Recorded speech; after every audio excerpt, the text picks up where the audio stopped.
Hey everyone, this is Nikachu, Merfolk Master, and today we are back with Wizards and Pioneer, and we've got some new innovative tech here. We've got Leyline of Anticipation. I'm having trouble against red decks because of damn Goblin Chain Whirler.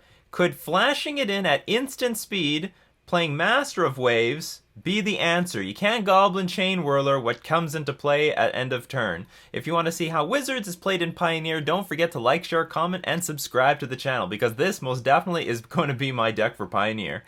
Before we get into the deck tech, we're going to thank our sponsors, starting with themanabase.com. And if you want a mono-white Planeswalker Super Friends deck, go check out MTG Jeff. He's playing it in Standard on MTG Arena, only on themanabase.com. Your home base for everything Magic the Gathering. And the MTG Mastermind, the coaching program to help you take your game to another level. If you want to start winning tournaments, bounce ideas off of much better players to give you advice to prepare you for your next big event, go check them out at the MTG Mastermind. So I've been playtesting this quite a bit. Wizards still doing very well for me. I'm very happy with this deck. And what I really like is that there's still a lot of slots open, a lot of room for improvement. The main thing that I'm losing to are the red decks. Now, there are two red decks.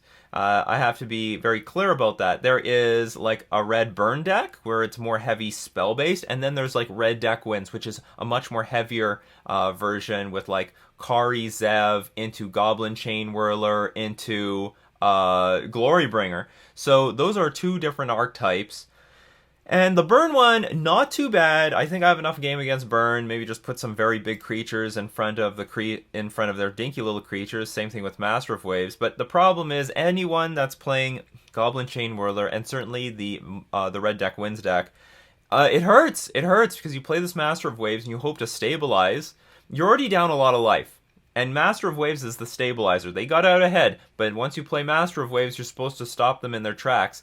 But then they play Goblin Chain Whirler, wipe out all the tokens, and then all of a sudden you don't have any blockers, and they just attack through into Master of Waves because their creatures are relatively big.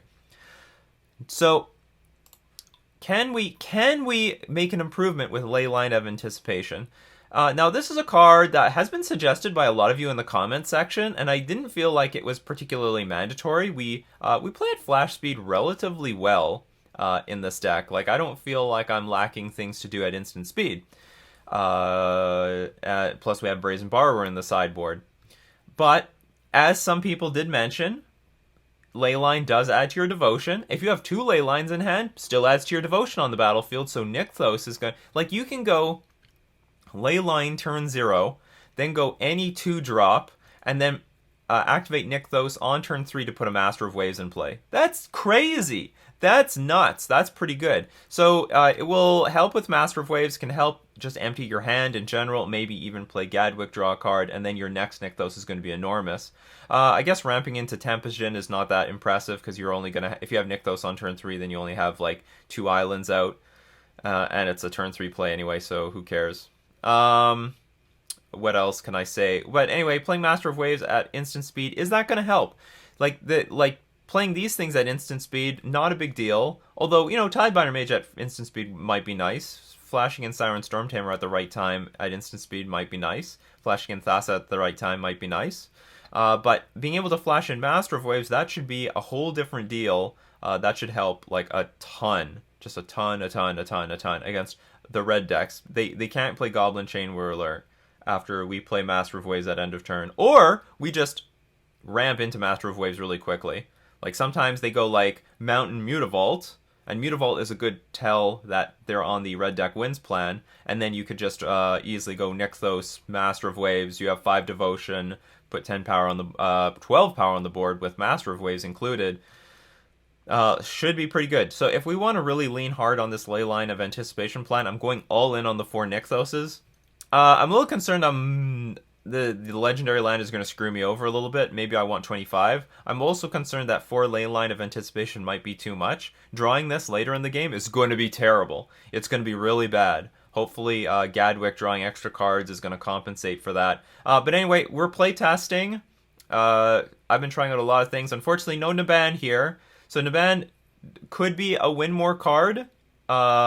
doesn't help too much with Devotion. Is usually best on turn 4 when you play Naban into another thing. So Naban, I think, is the most replaceable card in this deck, so I'm going to play with Leyline of Anticipation instead. So with that, let's get... oh, maybe we should talk about a little bit more things I've changed. I had 2 Spell Pierces in here before, and I've decided to just take them out for the Damping Sphere, just because I don't feel like I have enough matchups where I can bring Spell Pierce in. Especially the red deck wins deck barely has any... like, it's mostly creatures, actually. It's mostly creatures. It's not actually spells. So you can't counter much except Stomp. Damping Sphere is here specifically for only one deck, and that is the Lotus Field deck. I've never played against it before, but the day I do, I have Damping Sphere for it. Hopefully it shuts it down. And we have Cerulean Drake for that stupid red deck wins matchup, hopefully to block creatures, stall the game so that we can get into position to win, and we can also counter spells that target us. I think that's the only changes. So with that, let's get into our league. We lost the die roll, but our hand is fine. Slowed the game down, and then hopefully really slowed the game down when we get one of these Djinns on the battlefield. And we're up against some sort of red-black aggro deck, which is always depressing being on the draw in these situations, because they get, like, a few free attacks in before we even do anything, but, you know, so be it. Another Bormac Courier. A lot of cards.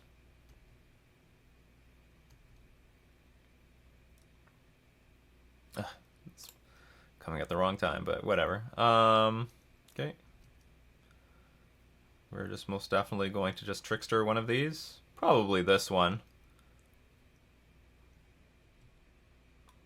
You know, like, some people would be tempted to get in there and, what's it? Like, try to surprise block mid-combat, but I don't think that's worth it, because they almost always have a removal spell. Oh, no removal spell here? Or you intend on dumping your Bormac Courier? What is going on here? Do you have Goblin Chain Whirler? Oh, okay. I think I'm fine with that trade. That's okay.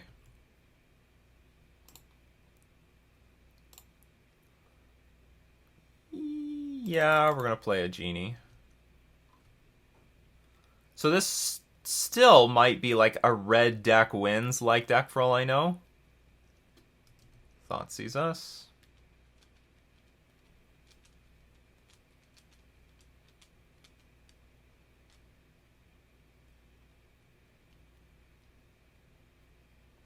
We got good stuff in there. We got good stuff. They might take the other Genie.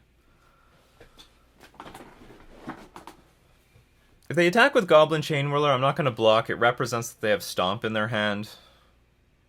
I'll block the Bormac Courier, though.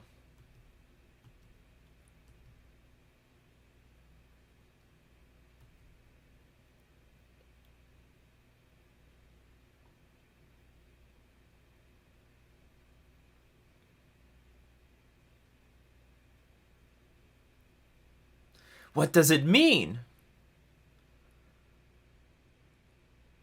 Or do they intend on just dumping, well, they have to have something. Lightning... okay, they can't have Lightning Strike into... I don't know what they have. I think maybe they're just sacrificing the Bormac Courier. Anyway, I think I'm willing to block here. Hope this is not too greedy. Okay, they were just sacrificing for the cards no matter what. So next turn, I mean, we can play Siren Storm Tamer. That's fine, I don't care.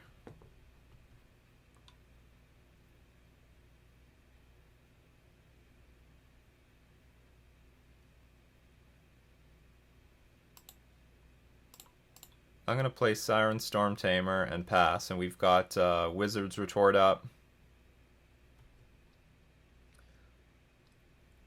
And Siren Storm Tamer. They want to attack for 4, we're going to attack back for way more. Well, maybe not, but slowly we will attack for more.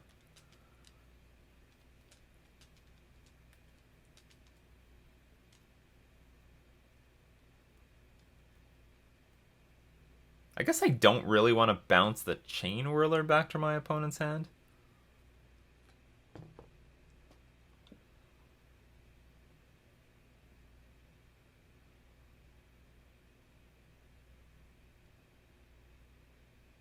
I can bounce that back to my opponent's hand. So I'm looking at this Harbinger, like, what's the future of this Harbinger?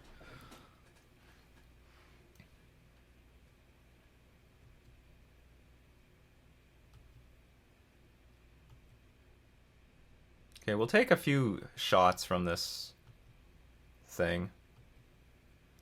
We might end up going to 8 because of it.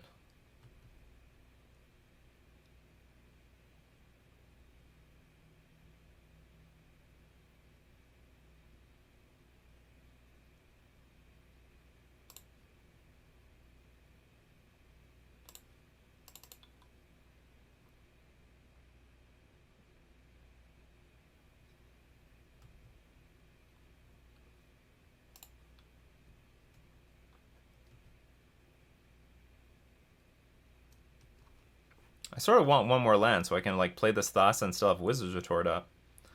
Or maybe I'm gonna have to block this Heart of Kirin. Okay, I have to think about this. My life total is like pretty poor right now.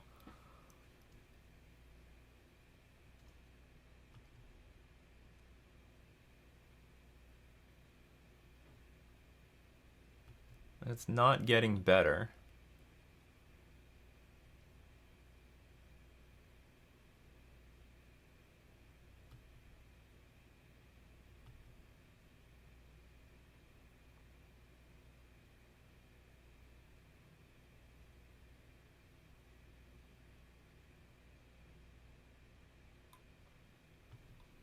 Okay, I'm gonna block. I don't have a really good plan against this Heart of Kirin. Now I'm just hoping that they play something and I can kill it. Or sorry, counter it. No, that did not happen. Okay, let's first attack for 1.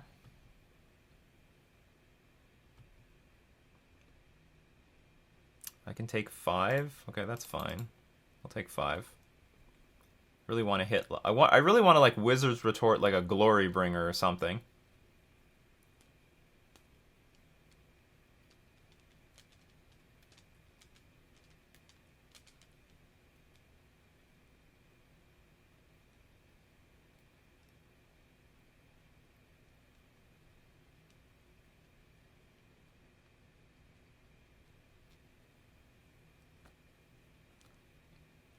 Given how the game played out, I wish I blocked this Heart of Kirin earlier.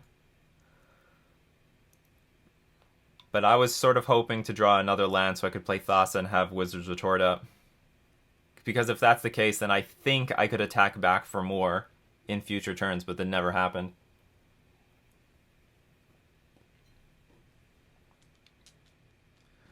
So now what I want to do is I want them to tap out, and I want to Wizard's Retort whatever the hell it is. And then I'm going to bounce one of these creatures back to their hand. Well, probably not Goblin Chain Whirler because it will eat my Siren Stormtamer for nothing, but like bounce Scrap Heap Scrounger and then start getting in for giant swings of damage like what we have here. We have 8 right now. So that's what this thing is for.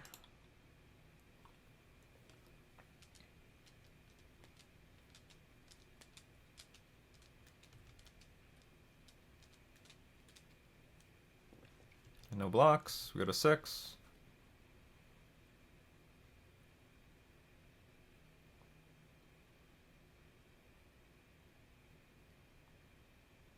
I'm hoping they don't have a follow-up. These red deck win decks, they are pretty clunky. They're pretty clunky. They can only play like usually only one thing a turn. Looks like our opponent's going to do something else. That's brutal.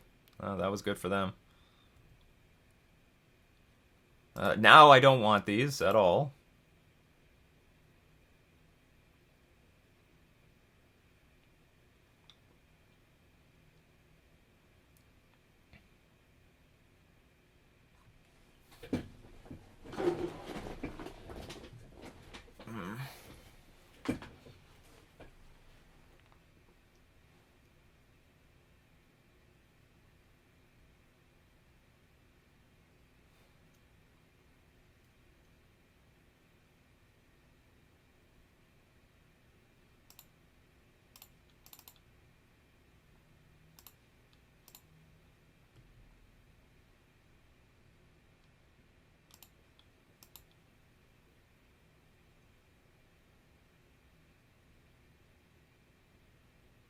I could just play Trickster here, attack for 5, but then they get to play things on their turn, including Bone Crusher Giant.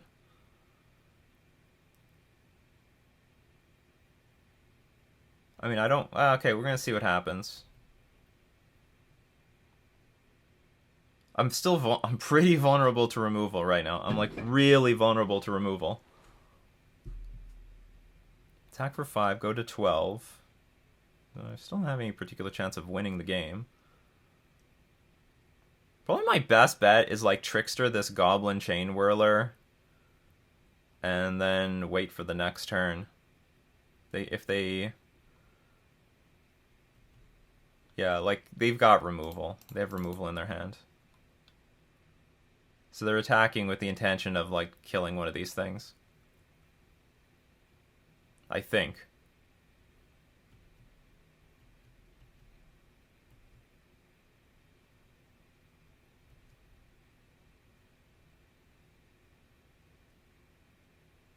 Okay, got my Wizard's Retort.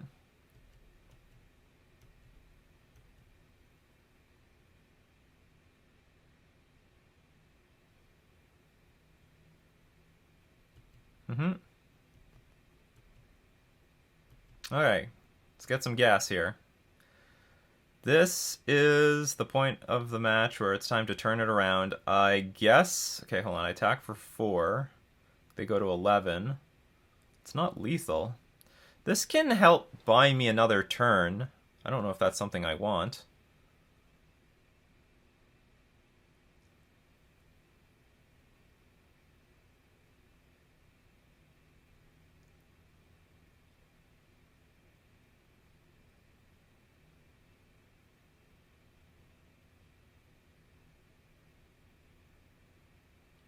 No, I'm gonna put it on the bottom. I think my best chance of winning is just to be to find a creature.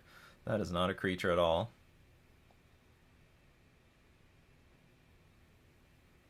Okay, I'm at the whim of my opponent's deck. We are very vulnerable right now.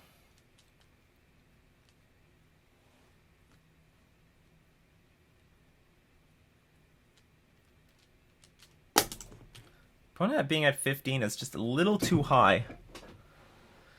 If I had a 3-power creature, I could attack with Thassa, make one thing unblockable, and keep that Wizard's Retort, and at least hope to find another 2-drop to activate Thassa again the following turn.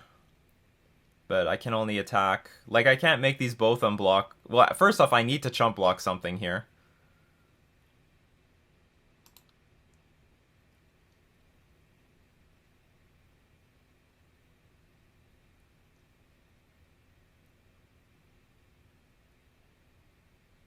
I can only hope my opponent's hand is like super, super awkward. I don't know. All Thoughtseize in hand.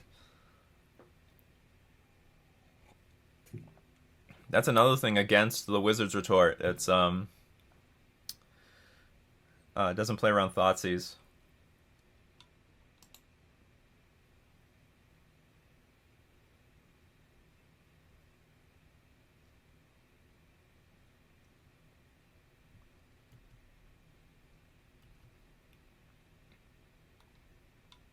Okay, so they don't have, or maybe they do have a removal spell. They're hoping I'm like gonna double block the. Well, I can't double block anything. I'm just going to make a single block here. If they've got Lightning Strike, then I lose. That's fine. I can't make any double blocks because I'm just too far low on resources.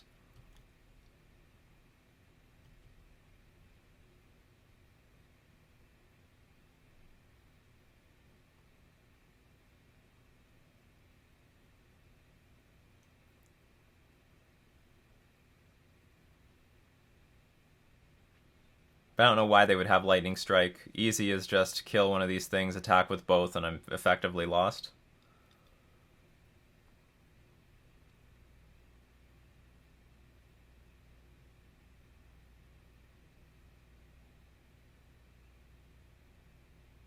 So they don't have a removal spell. They have at least one of those Scrap Heap Scroungers in their hand. They might be flooded out on Glorybringer. Glorybringer, Thoughtseize. What else could they have in their hand? They don't have lands. Like, that's the main thing. They don't have lands.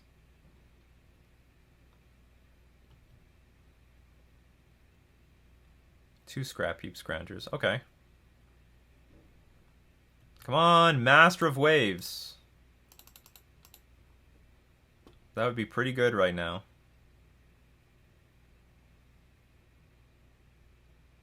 Alright. That is an acceptable card to see.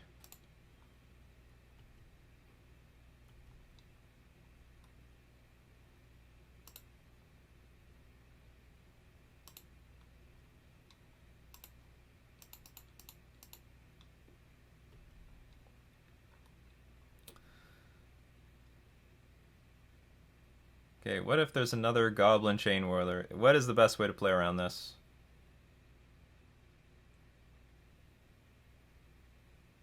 Because I'm pretty sure I win next turn no matter what.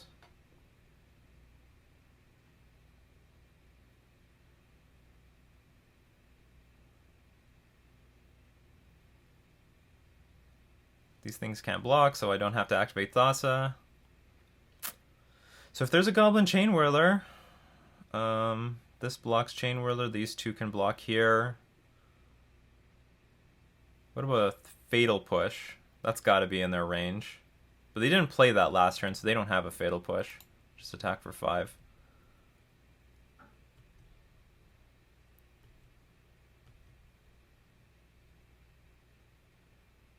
Was attacking with one of these better? Uh-oh, here's Glorybringer range.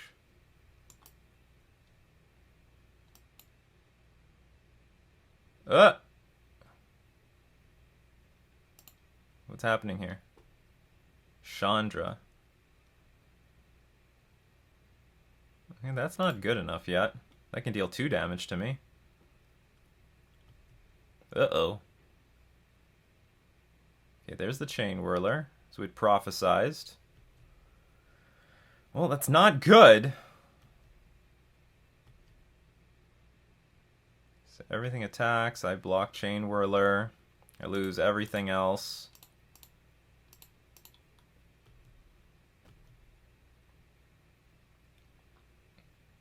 Okay, now we need another Master of Waves. I can kill this Chandra. They're empty-handed, so I need another Master of Waves to get back into this game. Only Master of Waves. Oh, excellent. You ask and you shall receive.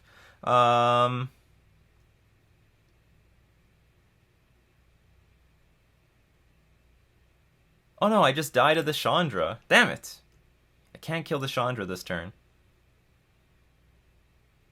Well, that's lame.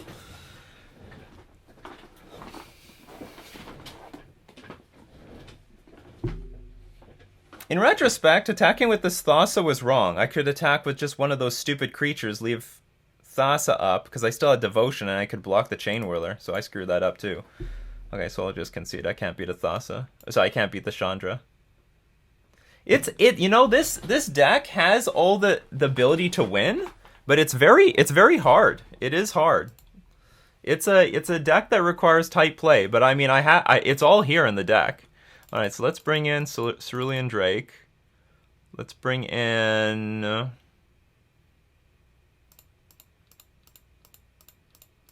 not Siege. They don't actually have that many things targeting your creatures. They have a lot of abilities that target creatures, like Glorybringer and Chandra. Okay, what do I not want on the draw?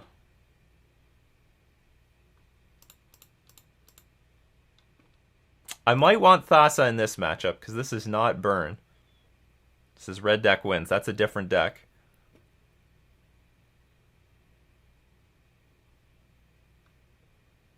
Maybe I don't want Wizard's Retort.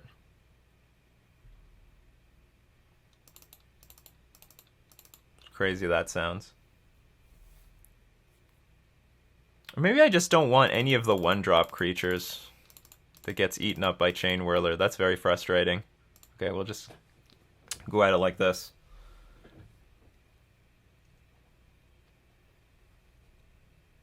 Like, that's like one of the biggest problems. Like, and I'm always facing Chain Whirler. Every single game I see a Chain Whirler.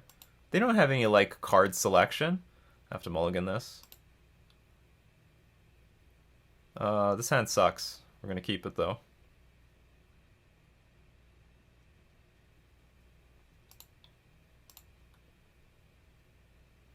I guess put an island on the bottom.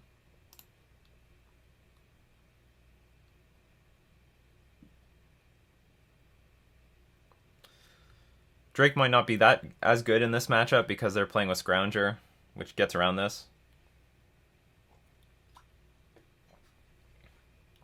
Also, Tidebinder Mage might not be as good.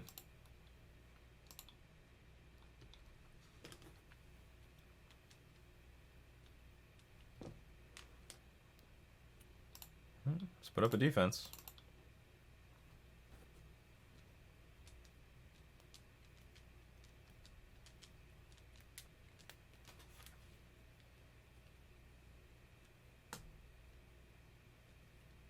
No Leyline of Anticipation yet.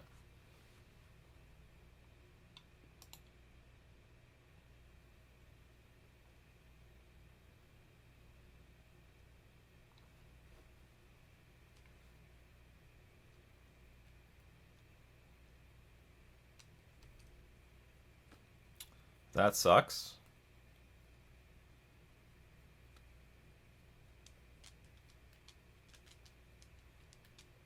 But I guess if they take the Master of Waves, I'll just play Nykthos and play Nykthos attack for 1 and pass.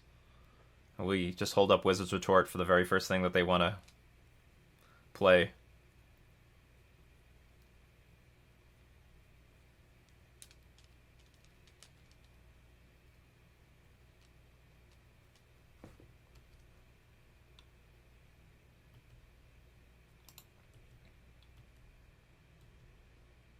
I'm going to play the island, even though that's something they don't know about. I want to play it because I would actually rather just curve into Tidebinder into Wizard's Retort if I top deck an island.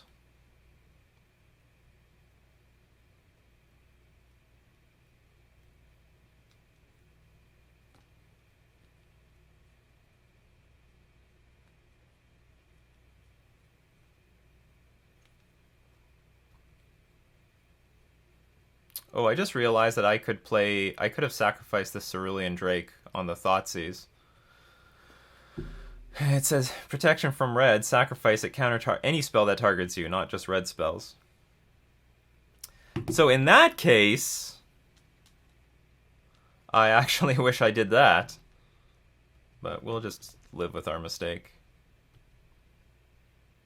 Well, I did get the Tidebinder Mage. Okay, let's continue to attack.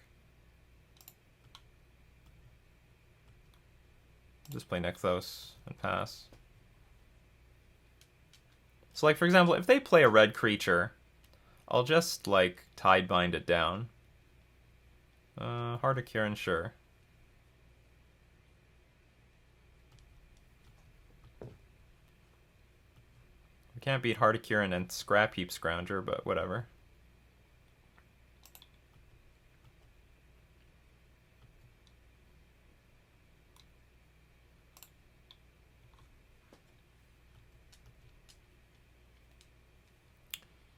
One damage at a time.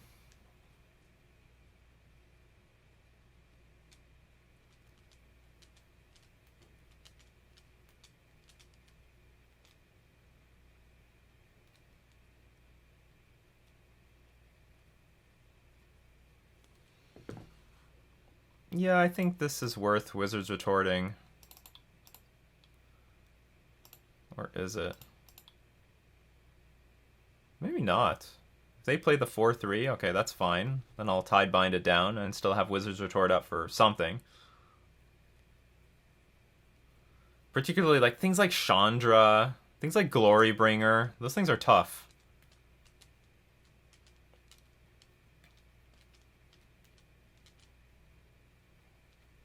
I mean, I know my opponent is getting to do things with their mana, but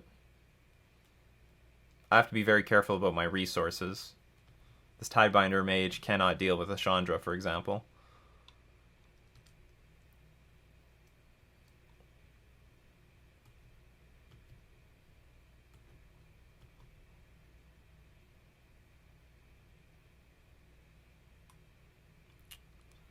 Well, I got another Cerulean Drake.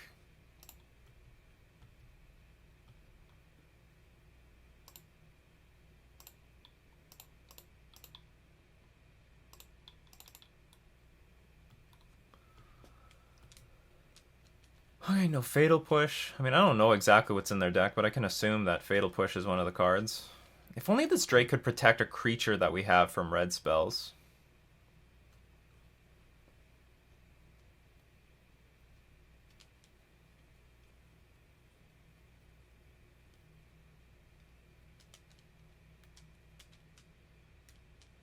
So the problem about letting this resolve is it's... now I can't deal with the Heart of Kirin very well.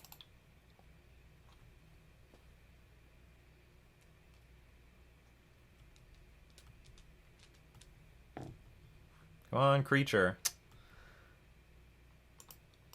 We are now... well, again, I like punted this thing because of the Drake. I could have countered the Thoughtseize. I absolutely should have countered the Thoughtseize.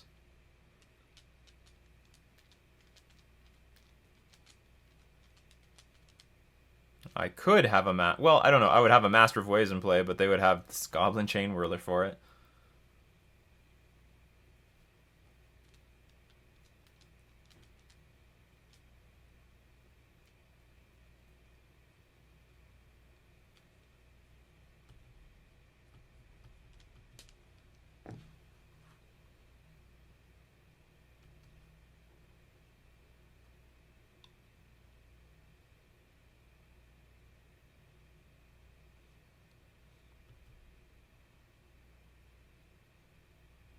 And that was very well timed by our opponent with this Wild Slash. Okay,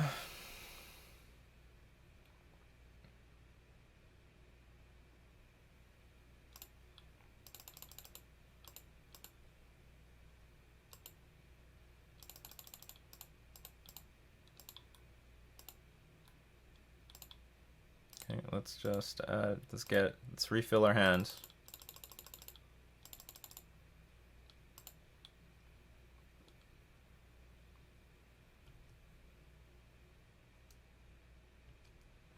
Okay, we have another Gadwick on the way. So at the very least, these Cerulean Drakes can block red creatures on the ground, or even a Glorybringer in the air. Can't block Heart of Kirin very well. Can chump block Heart of Kirin.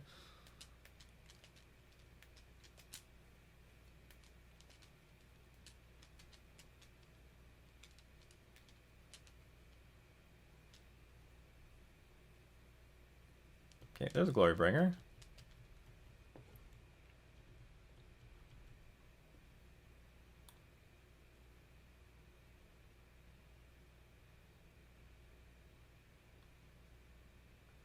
Well, we can't equip Heart of Kirin anymore.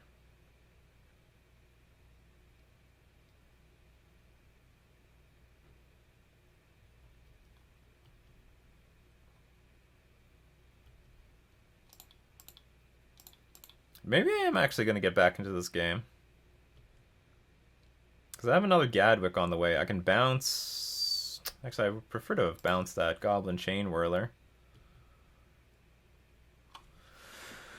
Leyline of Anticipation, showing its worth very late in the game. Or showing what it's not worth very late in the game.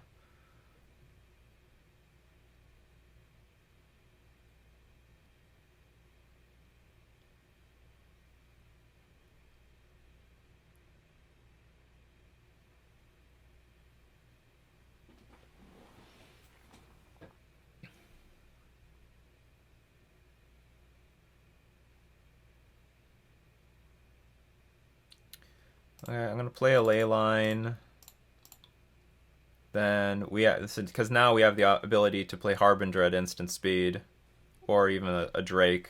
Oh, I'll just take it from there.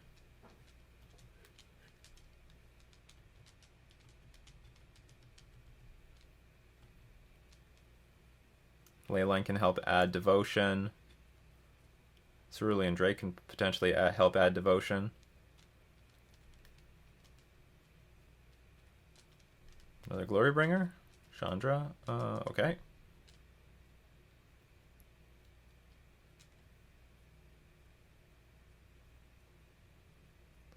could be worth a steady amount of damage.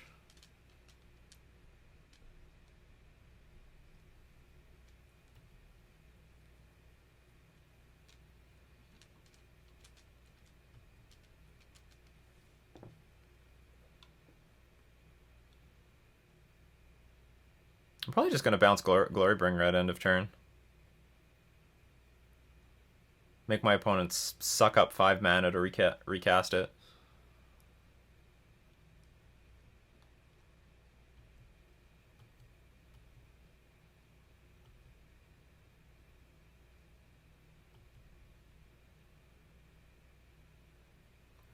Okay, I'll just take this one more time.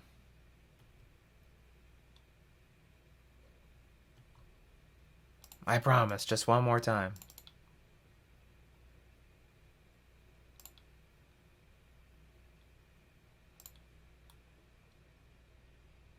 And I can always chump block this Heart of Kirin too. Alright, we're gonna have a lot of devotion next turn. What to do with it? What can we do? How to use it?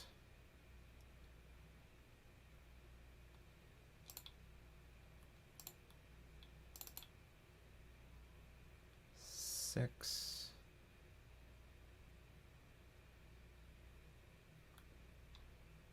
I can like assume I'm gonna draw land.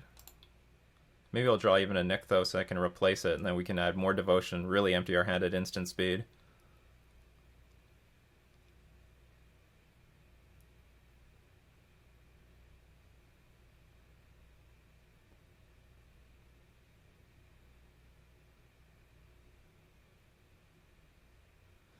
Hold on, let's cancel, undo, let's undo. Backspace, backspace. I can play Gadwick. I can play Harbinger. Okay, it looks like I cannot kill my opponent right now. It's not going to happen.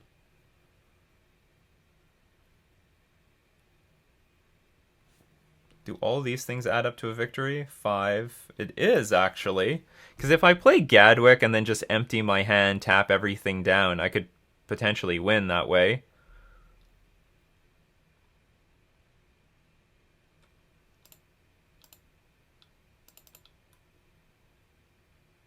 Maybe I should just do it for 3.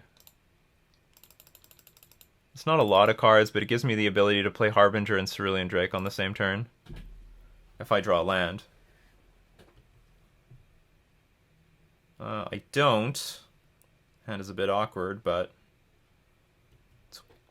I guess that's okay. We have a Thassa that we can play at instant speed.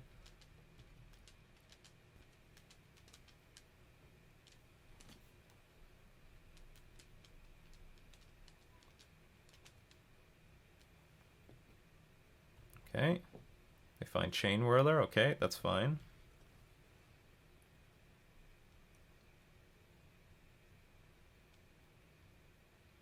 Take 2.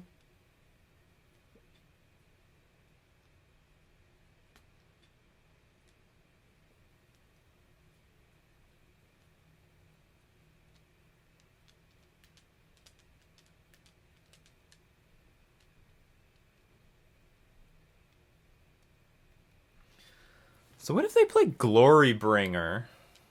Can I win? I have 5. Oh, I can only get 9 damage. See, the thing is, I can play Thassa at instant speed. Okay, hold on. If they tap out for Glorybringer, I guess I can win. I can play Thassa at instant speed to tap down the Glorybringer itself. And then I can take 4 damage in the air from the Heart of Kirin. All depends what they want to do. I'm starting to feel confident about the position, though. I mean, if we get this Thassa in play, we have 10 power in play on the board.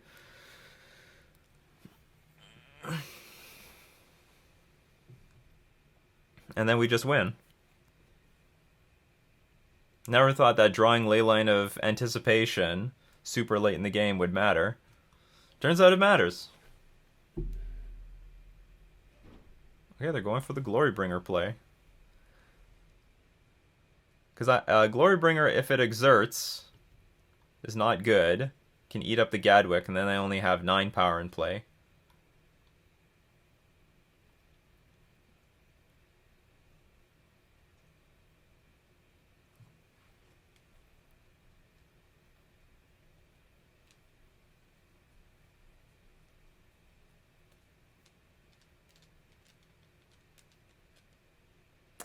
There's most certainly a lot of things that can go wrong here for our opponent. But I think that's it. I think it's over. Assuming they don't have like a land and wild slash in their hand that can target me. I'm just gonna play Thassa, tap Glorybringer, take. I don't even have to take 4. I could chump block with a Drake, right? I could just chump block it with a Drake. That's an option.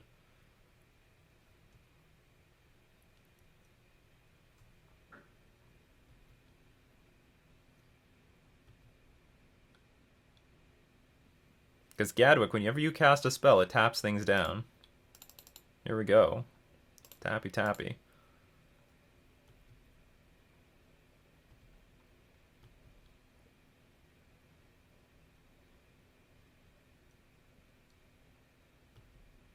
I think I just chump block this. Or I think my opponent's resigning. Because they realize they don't have lethal on the board, and I am going to attack them next turn. Oh, they're not resigning. That's fine.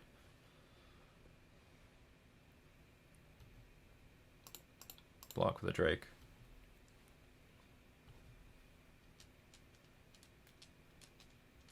Oh, they did have a land.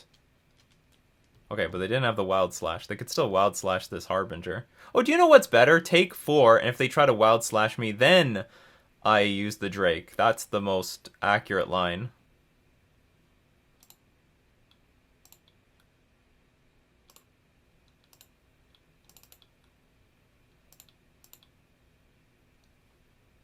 Alright, let's do the make things unblockable trick.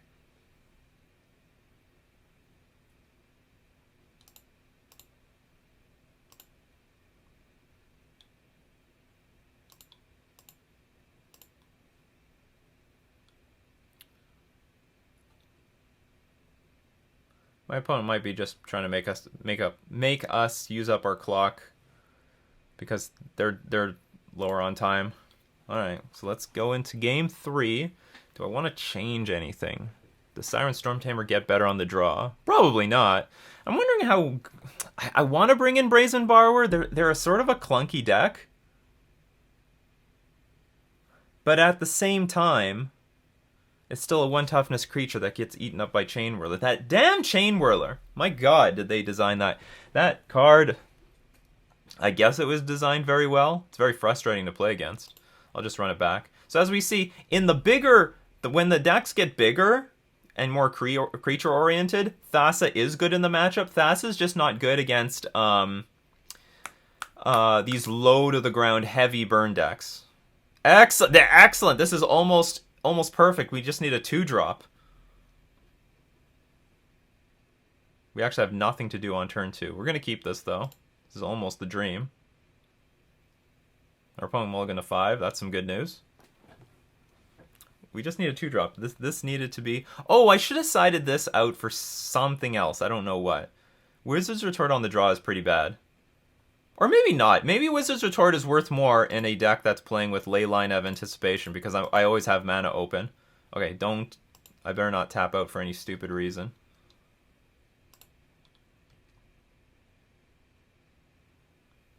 Hopefully they have nothing to do on turn 2. Well, that's something. I had nothing to do on turn 2. Are you a wizard for my Wizard's Retort? No? Alright then. Oh, we're going to take some damage. Looks like we're going to take some damage. Well, I can at least... Oh, beautiful. I can at least counter something this following turn instead of playing Thassa.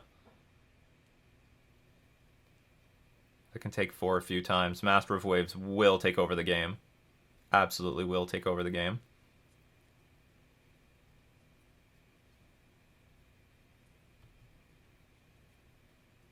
And if they do nothing, I'll just play a Thassa at end of turn. This is good damage, though.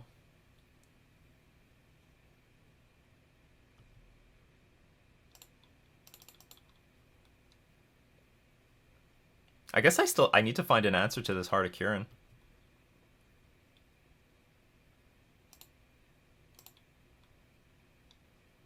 That is an answer.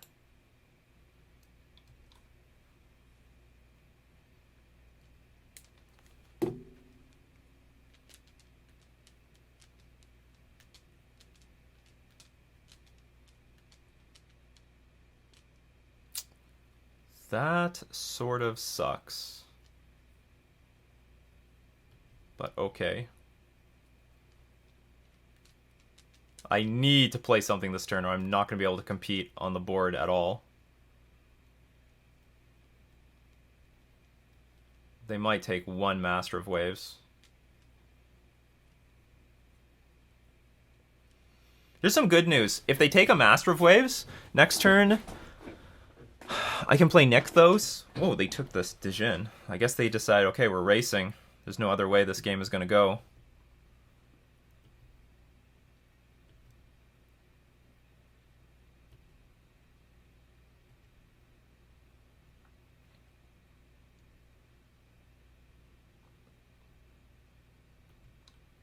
Because I can play, I'm going to hold up Wizard's Retort and play Master of Waves at the same time.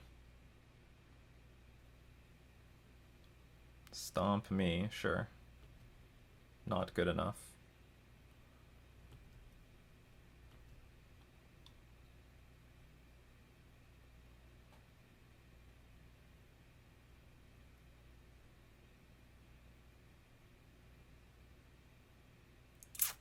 That looks pretty good.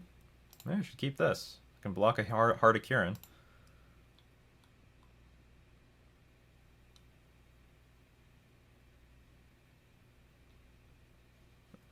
Nothing can block.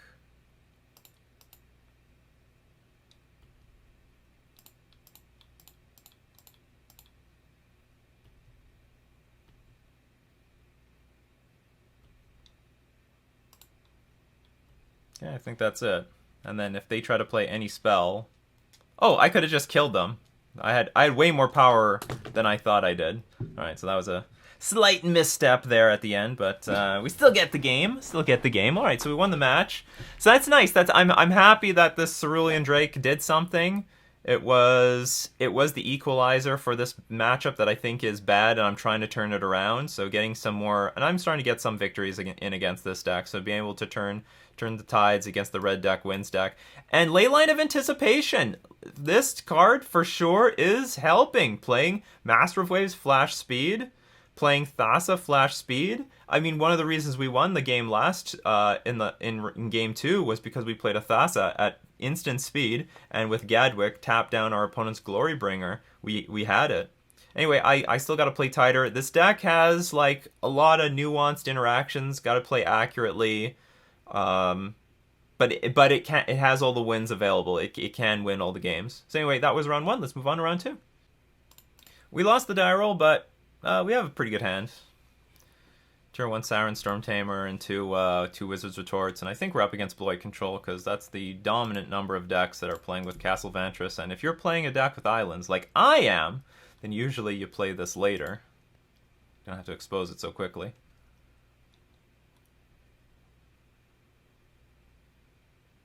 Drawing Gadwicks are actually quite good, as long as I don't get choked on mana.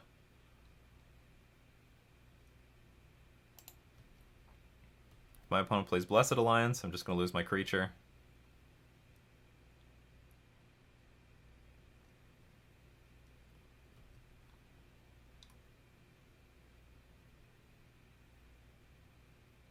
Alright, no Blessed Alliance. So, in the Blue-White Control matchup, the most important thing, absolutely most important thing, is don't let Teferi resolve. So we're not going to play... If I were on the play, I would play the Tidebinder Mage. But we're on the draw, and I absolutely... Oh, they have Censor in their deck? That's scary, but that's important to know. Cannot let Teferi resolve. They play Teferi, we counter it. More Gadwicks. By the way, you don't always have to play Gadwick for card draw. You can just play it as a 3/3 creature. It's not that bad. Nothing wrong with a 3/3 on the board.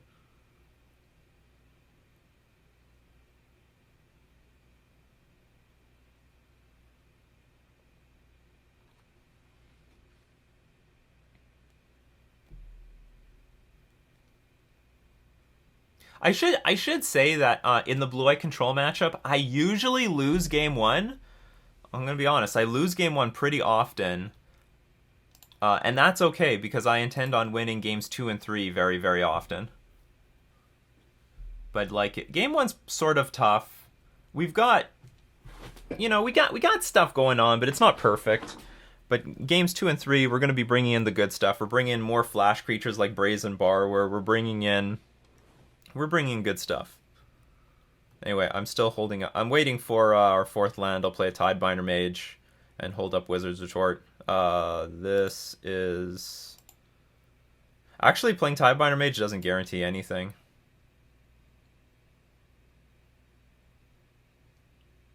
I think I'm just going to pass.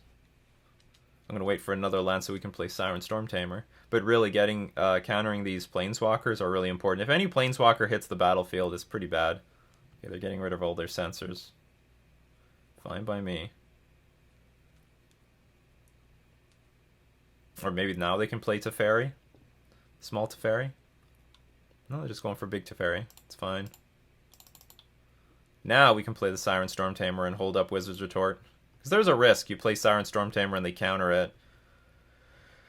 And then we don't have Wizard's Retort mana up. Okay, so now it's different. We have mana for Tidebinder Mage.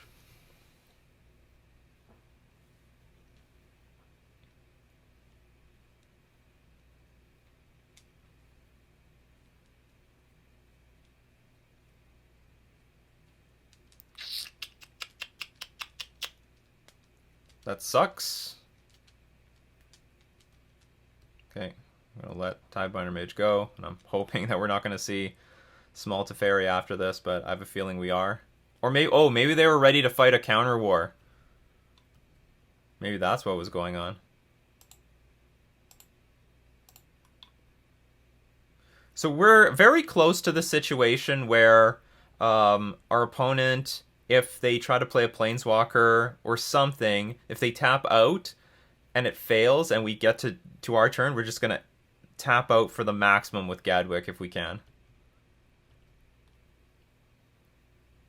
I'm actually pretty close to just playing Gadwick for 3.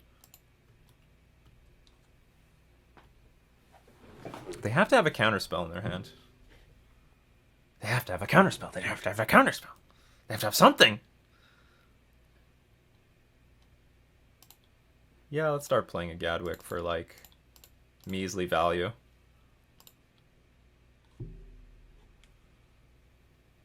Alright, draw a card. Not bad. Another Wizard's Retort. It's actually quite good for this matchup. Okay, they're scrying. Time to scry. Put 2 cards on the bottom. That's good. And now with so much devotion on the battlefield, this is where, like... Oh, they've got this thing that makes tokens. Master of Waves is, like, fine in the matchup, but it's not mandatory by any means.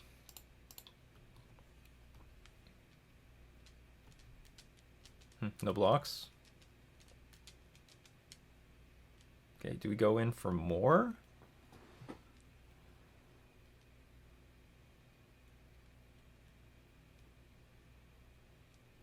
Because with Nykthos on the board, we could go for 3 more cards. No, we're just gonna wait.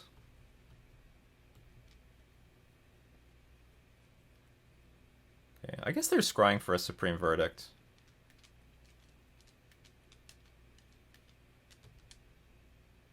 It'd be nice to have some flash creatures in hand so that after they play this Verdict, we just put a bunch of flash creatures and then get the devotion from Nykthos. That would be ideal. Anyway, we have a 3-turn clock as it is, so it's not bad. Oh, we have our own Castle Ventress. That's great. They can't afford to make a 1/1 human because they're looking for a Verdict or something. See, now they're in a weird spot where, like, if they tap out, bad things could happen. Like that, you're absolutely not. This is not happening.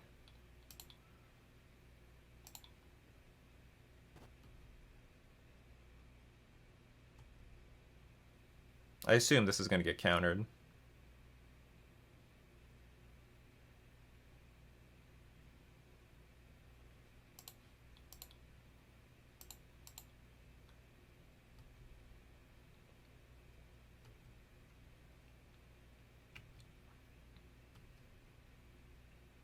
But they could do this again.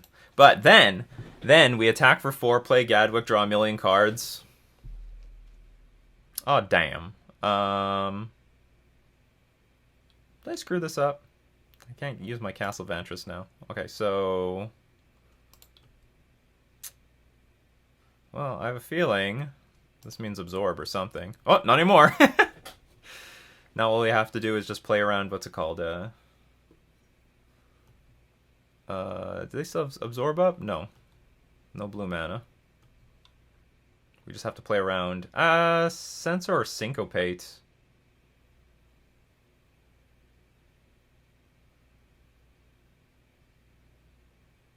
They used 2 Censors already, though.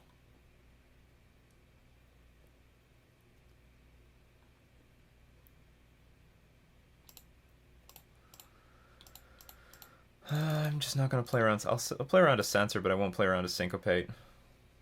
Okay, so we do draw a bunch of cards. It's convenient. Too bad Gadwick didn't tap lands. That would be the ultimate of busted.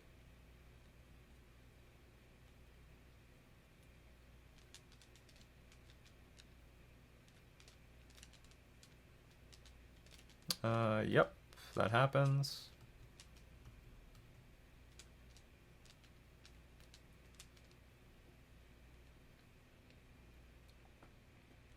So one thing that's making this game a lot easier going into game in this first game is that I've got the counterspells. Counterspells do matter. They matter a lot. I guess that resolves. I mean, I can't do anything about it.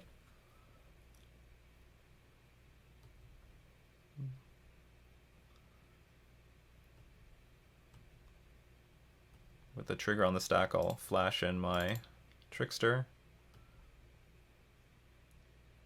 I'm not happy that this Teferi resolved, but there's also nothing I can do about it.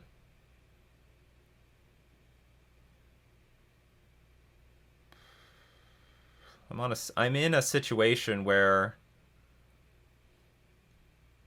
like, do I even care about this?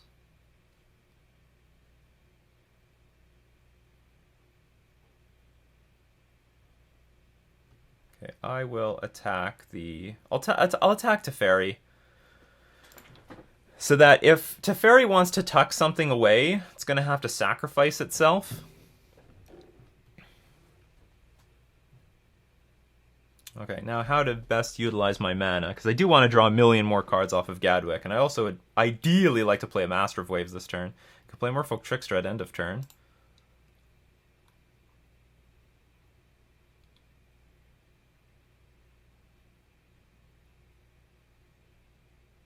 Tempest Djinn by itself wins. Like, do I just put my opponent in a situation to top deck a Verdict?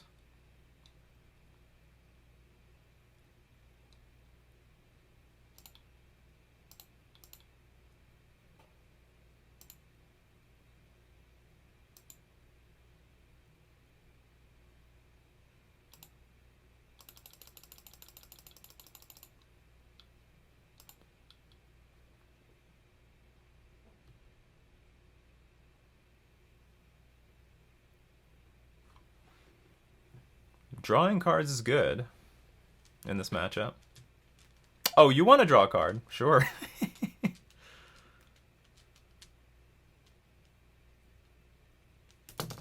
Well, Siren Stormtamer is not bad, so if our opponent does not find Supreme Verdict, and we know they've only have random cards in their hand, they lose. So I guess they're going to upkeep, activate Castle Vantress, look for that Verdict. And even if they do find a Verdict, like, I don't even know if that's the end of the world. So they don't even play Castle Vantress. Oh, you top decked it. You son of a bitch! Alright, so maybe... Well, now we're in a little bit of trouble. Now we're in a little bit of trouble.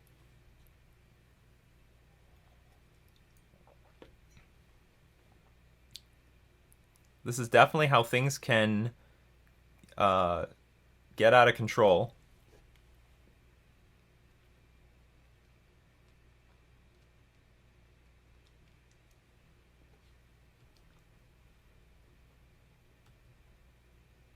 Okay, they have 2 cards.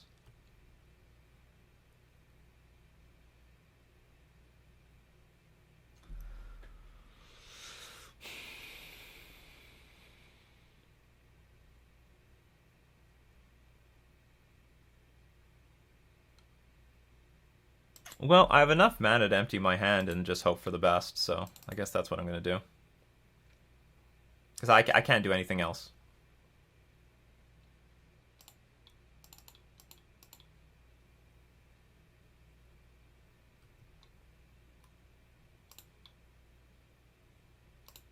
Don't want to tap out here, but I don't think they have a censor unless they accidentally top deck that, because it's certainly not something they want to find at this point in the game.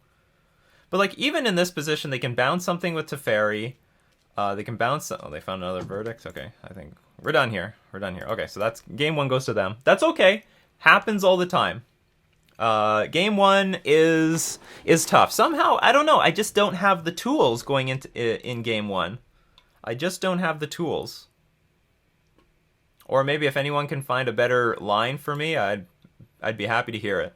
But post board, we have like like with Brazen Borrower now, we have way more ways that if they tap out for Verdict, okay, flash in another creature and the pressure continues.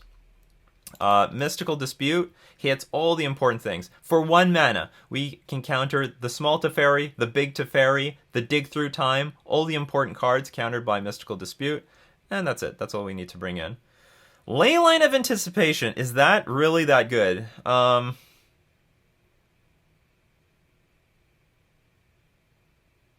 Like, I feel like this is the card to cut. This is not a very good card.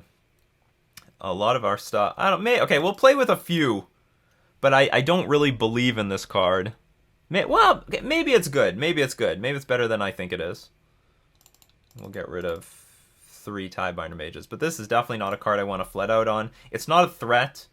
Like I said, I think the matchup is pretty good. And this is not necessary. And it can also get hit by Detention Sphere.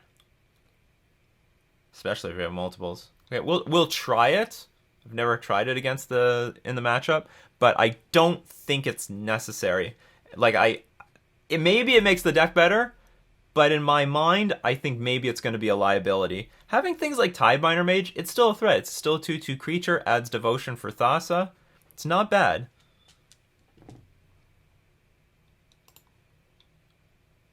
We'll keep this, though I have to say this hand sort of sucks.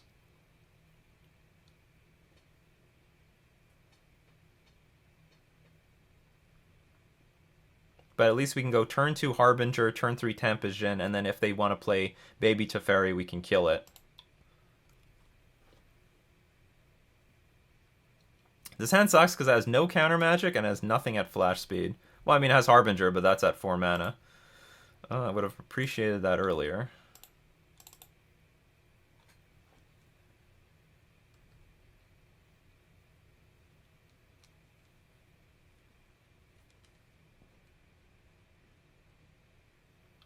At the beginning of your upkeep, gain life. Okay, that's cute.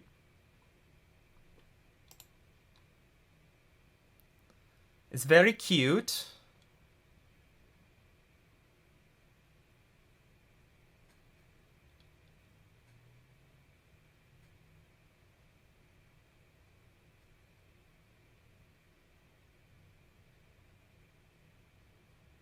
Well, now it's actually a pretty good card if they play the Teferi. Do I just play a little bit slower with like Siren Stormtamer into Tempest into Master of Waves? I guess so. The hand's not good right now. This hand is just not that good.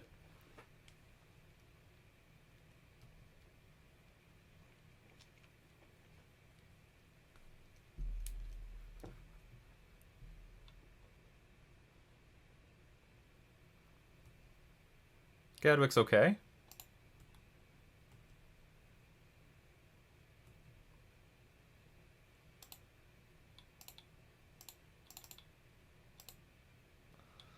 So if they Verdict, then they Verdict. They wipe out one of their creatures too. It'll be a 3 for 2. Will not be the end of the world. If they don't Verdict, I will play Gadwick and draw a shitload of cards. Maybe our opponent will help us with this Field of Ruin, because we don't need a second Nykthos. Well, they have Verdict mana.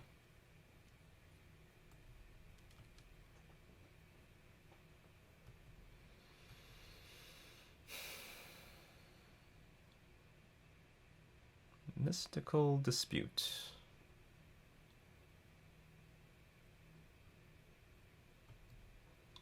Okay, just attack for 4, I guess.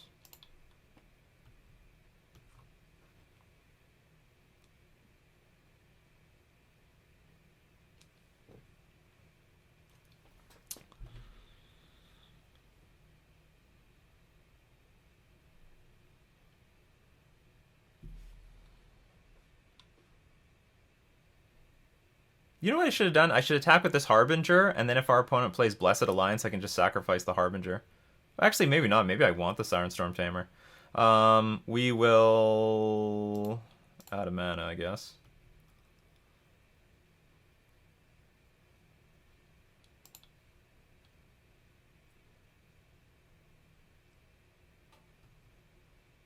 Okay, so if they Blessed Alliance, I guess I'll just dump the Siren Storm Tamer.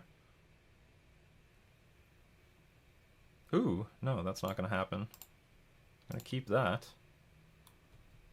Get some use out of the Siren Storm Tamer before a Verdict sweeps everything up. So this works out perfectly. Now we get to play the Gadwick for... Oh, it's only for 2. Well, 2 is better than nothing. Because if they Verdict anyway, I can only, like, untap for 2. So we might as well take the 2 while we can get it.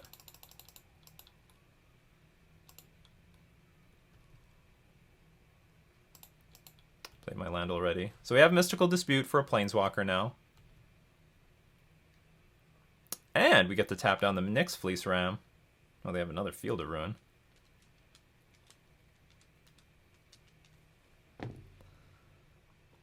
We definitely have to counter this.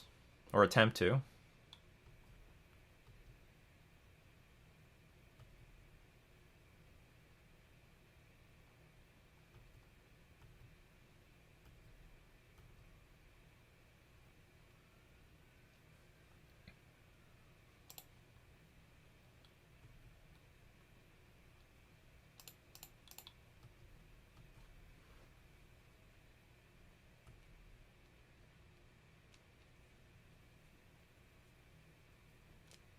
I guess pass.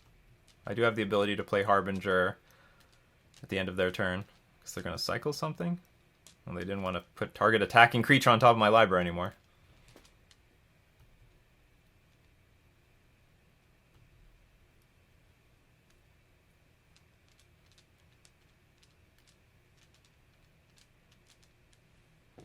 Okay, so in response, we will add a boatload of mana. Let this happen. Activate Castle Vantress and play the Harbinger.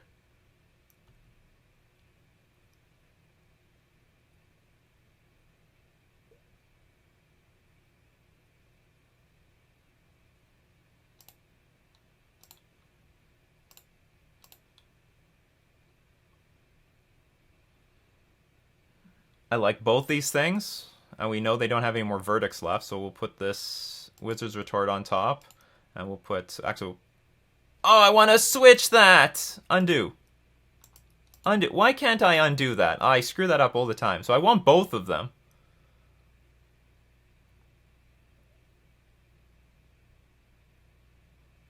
I really want Wizard's Retort next turn, so I'm going to put this on the bottom. Because I don't think they have another Verdict in hand, based on how they played. Oh, I really want that Brazen Borrower, though.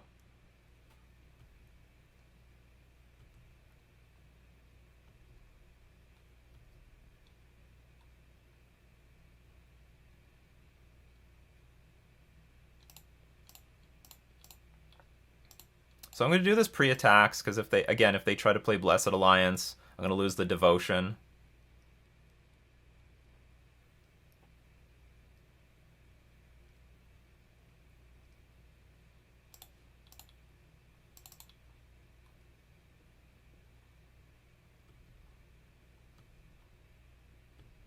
Don't want to lose the Devotion. All right, so they're now in... They're again in Find Verdict this turn or lose mode. Or I guess they could find like a... They could play a Planeswalker too. That would work.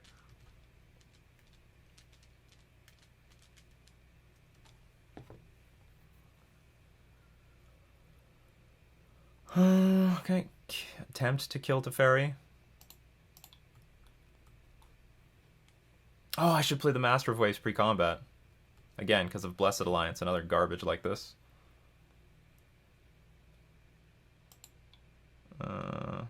You see, this is where the Brazen Borrower would help.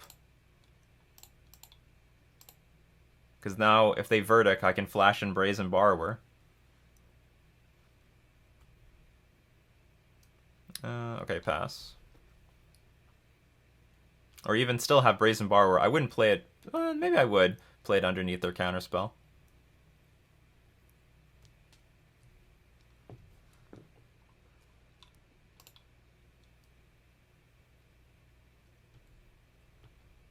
Alright, so they can save some life with this castle thing. But I'm going to fix my prior mistake. Not lethal yet, though. Still missing a few points of damage.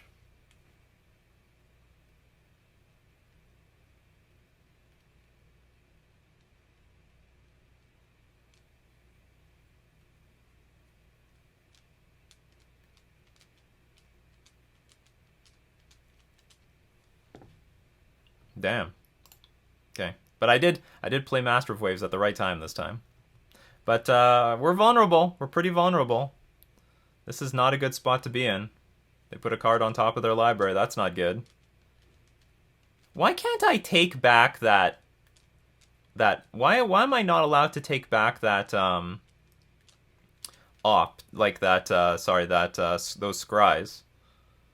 That shouldn't be like permanent. The spell hasn't completely resolved.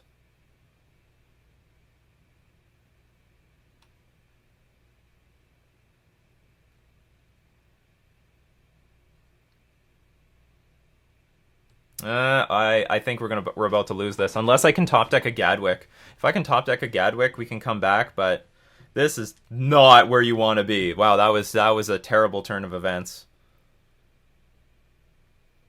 No, this is not good. Oops, I should play my land, even though I didn't play anything.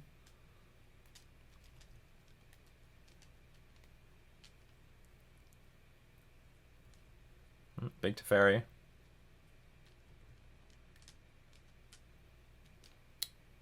I really needed that Brazen Borrower. Why would Brazen Borrower help? Well, I would have killed that Teferi.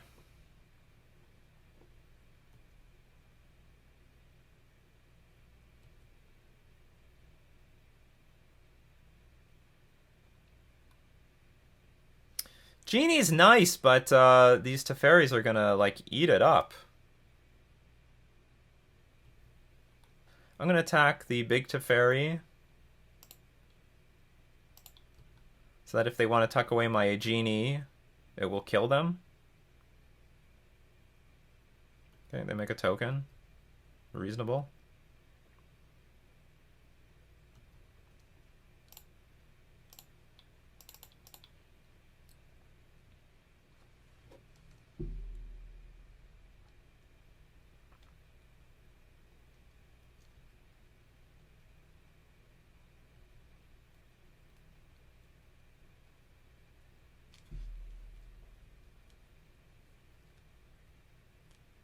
I mean, I'm just playing. I mean, under some rare circumstances, sometimes you can win these games, but this is clearly not going to be the case because the Teferi did not do anything here. I'll play Siren Storm Tamer, hoping that was some... Yeah, I don't know, they were hoping to kill my Genie somehow like that. Not even going to be paying attention to these creatures. Okay, that's enough. I concede. I tap out! I'm done. I'm done. I've been beaten by Blue Eye Control. Pretty unfortunate to lose this game. It's a pretty good matchup. I wouldn't say rarely, but it's like I'm heavily favored in this matchup. I'm very, very comfortable. Master of Waves definitely one of the worst cards because you need to commit like some stuff to the board before Master of Waves gets really good. I can't complain too much. We got our opponent to a point where they're empty-handed, they had opt, and they needed to find something. If they needed to find something to get back into this game, because if they didn't, they were going to die next turn. But they found everything. They found like Teferi, Time Reveler, into Dig Through Time, and then, you know, and then the rest of this stuff happened. So that's too bad. And I wish I had played my Castle Vantress better and kept that, what's it called, Brazen Borrower on top. That might have helped. I don't know, I would have to look back to see if it would. Anyway, that was round 2. Let's move on to round 3. We won the die roll. The hand... a bit dubious. This is where those 4 Nykthoses might be putting me in trouble. Maybe if one of them was a Castle Vantress, it would be a different story. So I can go turn 1 Siren Stormtamer into turn 2 Siren Stormtamer, but I have nothing to do on turn 3. I think I gotta mulligan this. It's just a poor curve. This hand has no power, but I will keep it. It's, well, you know, we do depend a little bit on the top of our deck. Sometimes our opponent will play like a Llanowar Elf. We'll just shut them down immediately with Tidebinder Mage. Let's see what happens. Cloudfin Raptor. Alright, so we are not exactly up against the mirror.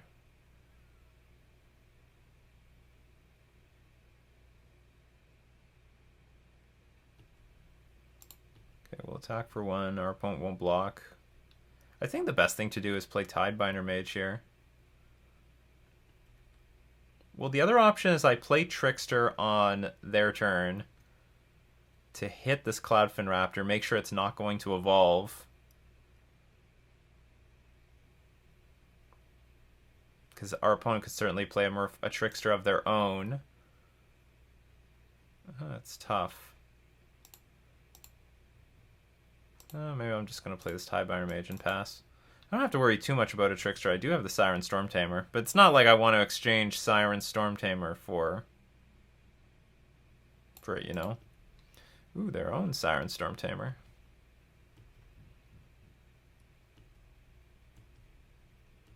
Yeah, this is going to be interesting.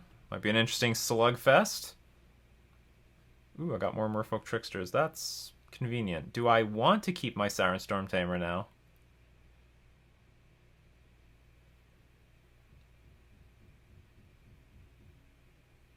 Tell you what, I like being on the offensive. I really do. I think that's better than being on the defensive. Okay, we're going to trade.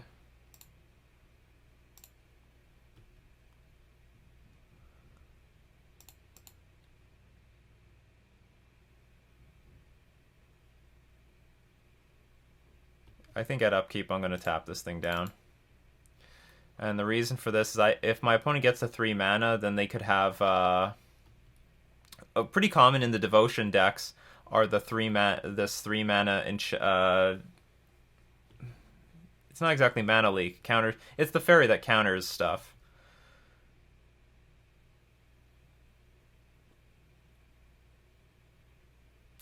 Declare my attack.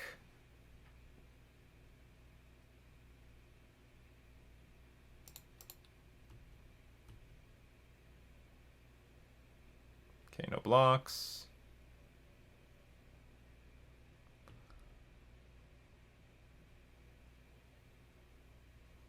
Brazen Borrower, my Tidebinder Mage back to hand.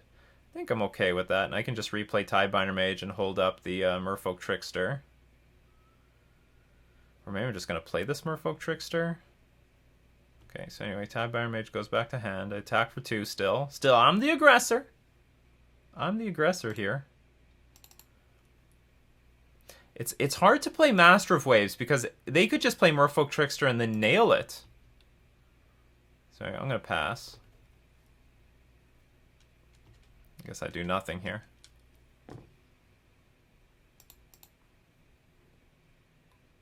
So if they play Brazen Borrower now it seems like a good time to hit the Cloudfin Raptor. They should really attack first. And then, I don't know. Then they could play Brazen Borrower in response to anything like this. So Brazen Borrower cannot block. I'm doing pretty good on the ground as it is. I mean, I would be attacking with this Mausoleum Wanderer if you have no plans on chump blocking. And I'm ahead here. Okay, I actually think I'm not even going to play Master of Waves. We got Wizard's Retort. We're ahead. Well, we were ahead. This can chump block, this can trade. I'm still pretty ahead in that case.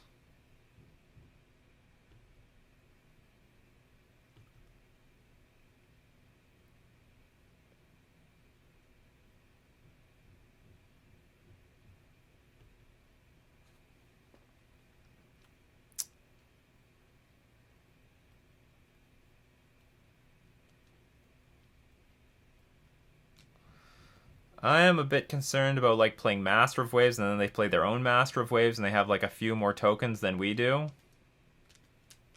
If they play Merfolk Trickster, it's not the end of the world. Well, okay, let's play Master of Waves. If they have any tempo play, I don't know if it's going to be too bad.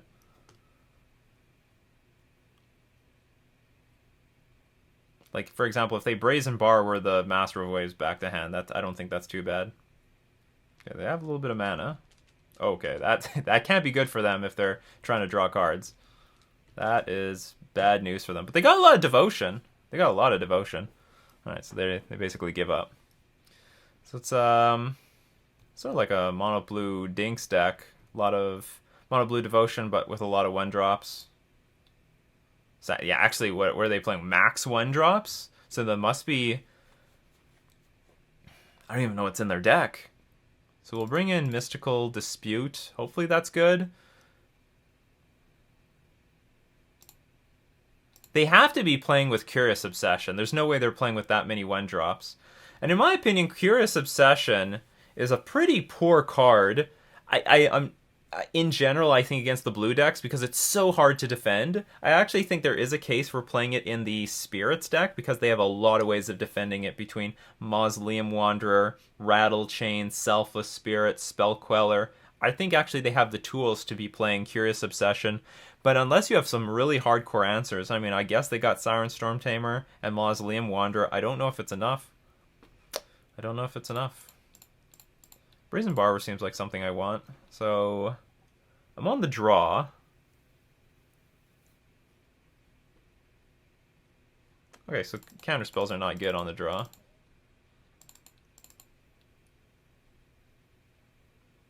Maybe one more borrower over a Tidebinder Mage will be better. Counter spells are quite shite on the draw. Because you're tapping out most of the time. Well, okay, I'll keep it. Let's play. We're playtesting Leyline. This is going to be really, really good if we can draw Nykthos. Like if we draw Nykthos, we are golden, golden, golden, golden. So we can play Siren Storm Tamer at flash speed. Beware. You have a counterspell?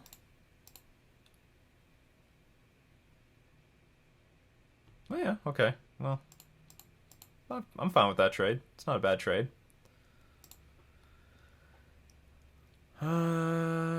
Just pass again. And I'll probably play Thassa on my main phase if I can get my opponent to tap out a little bit here. Sure. My guess is... Actually, they might have a land drop here.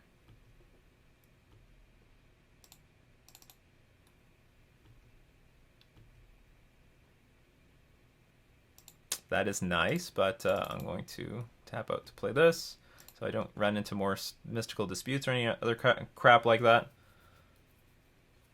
And look at this. Instant devotion. Like, what are you going to do about all this? You got your own Thassa. Okay, it's the Thassa mirror. My Thassa looks better.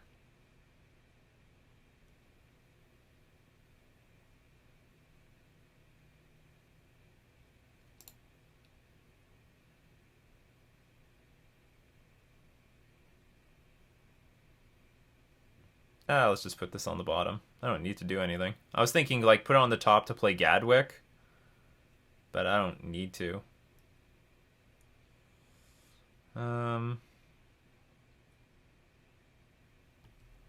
Attack with both, I guess. Like, if they have to chump block, they're in really bad shape. My Thos is still online. Okay, so that trade is good for me. Or I don't care. Oh, I guess I didn't need to play this. Like, I don't need to play these things. I have Leyline of Anticipation. I mean, I guess I could get it underneath Counter Magic, and Siren Storm Tamer on the board probably is good because, like, my opponent could still have things like Harbinger of the Tides that they want to play, or Brazen Barb or something.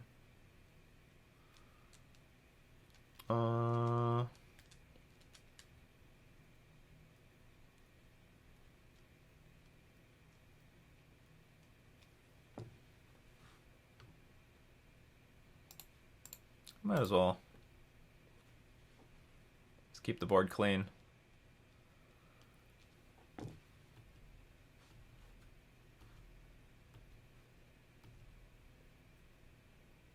That's fine. As long as I keep gas on top, it should be fine.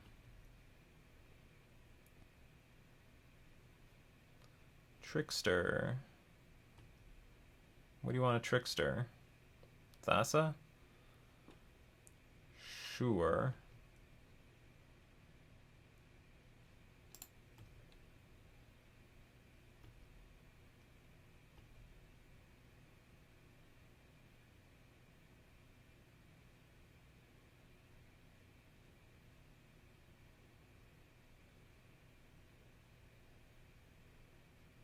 Sort of want to play Gadwick now, but I don't have protection. And I might as well just play okay, I'll play this Tidebinder Mage right now. There's no point in saving it. And maybe I should be more aggressive with my Thassa in the next few turns. I mean, it's possible that my opponent will come back. Put a card on the bottom. And they're getting mana. Need that Nykthos. Ooh, they have their own Gadwick. Alright, so the Gadwick, they draw a few cards. That could definitely help bring the game back into their favor.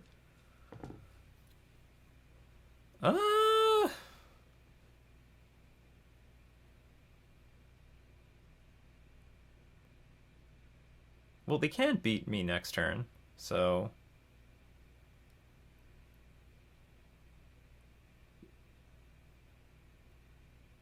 Attack for 7. No, I attack for 6, put them down to...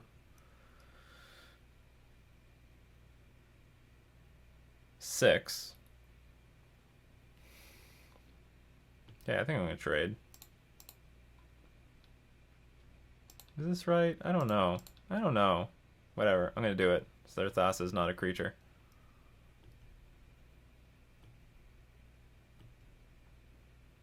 Okay, I'll put this on top.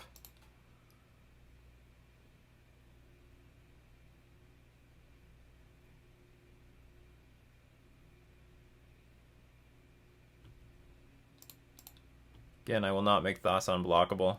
Okay, they're just gonna take the damage. We'll play Gadwick for nothing. And this should be lethal. I mean, they can still play things at flash speed, which will tap some of our stuff down.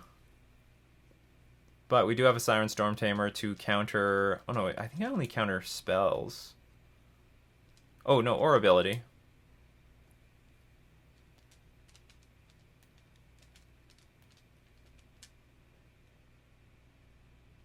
Anyway, this might be tough. Hey, maybe this, I'm gonna lose the thread here. They got 4 cards in hand, as long as they have flash speed creatures.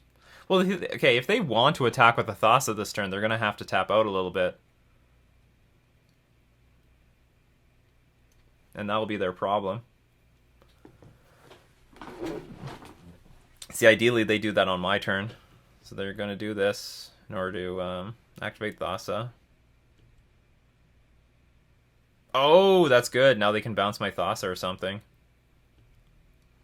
With a Harbinger.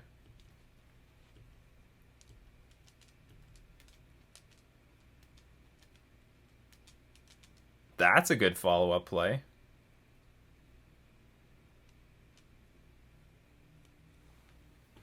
That is pretty good. Okay. So they're going to take my Thassa. They're going to lose a Thassa. Play Siren Storm Tamer.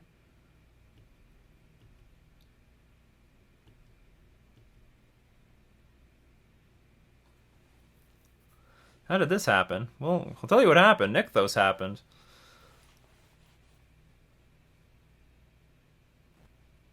This is 8, but they're out of cards now. Okay, just attack.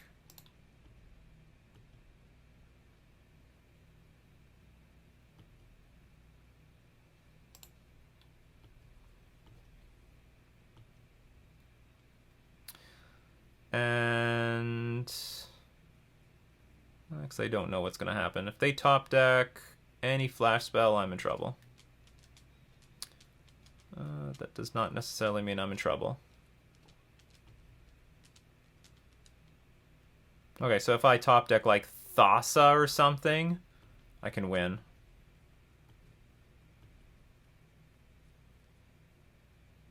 But I need to top deck Thassa.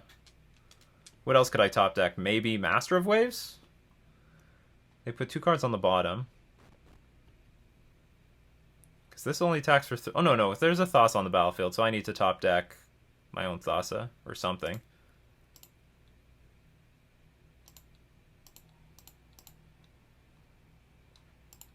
Put on bottom. Put on bottom.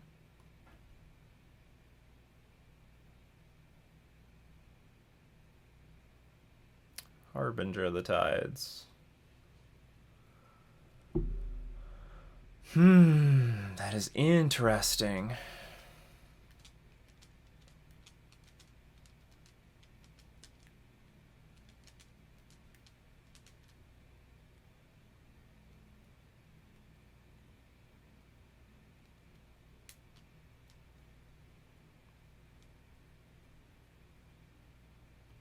Okay, I think I have to just pass.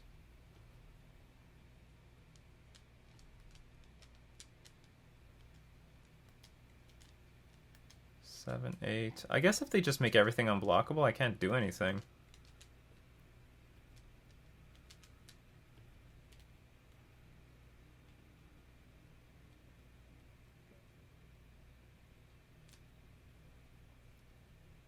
They put a card on top. So they like something.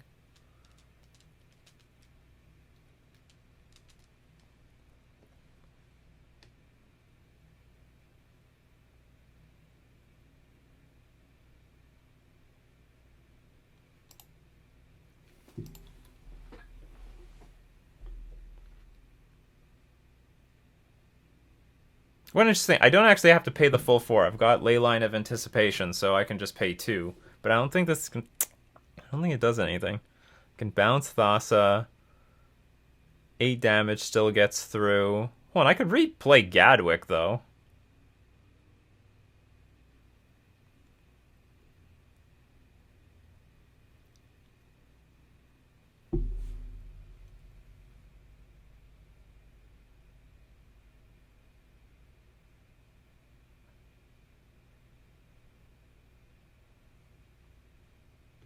Okay. I still don't think that's gonna do anything.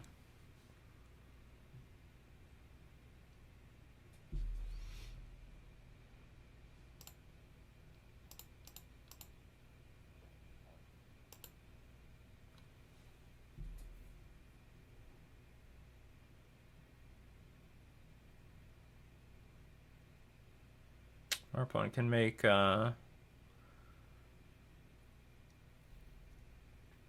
they have another Brazen Borrower? Do they have mana floating? How much mana do they have floating? They have 6.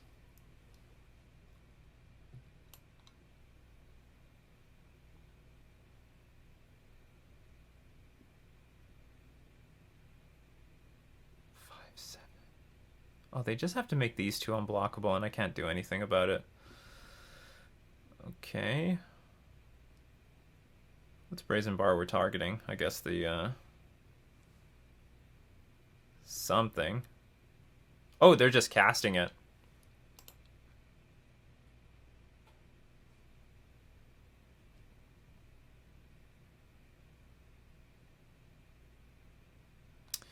So flash in, bounce Thassa. Can't block this, can't block this, can block this. I don't die!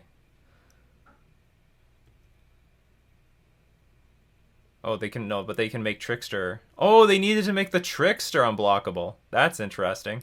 Oh, they just lost. I'm pretty sure they just lost. What a steal. If I understand this correctly.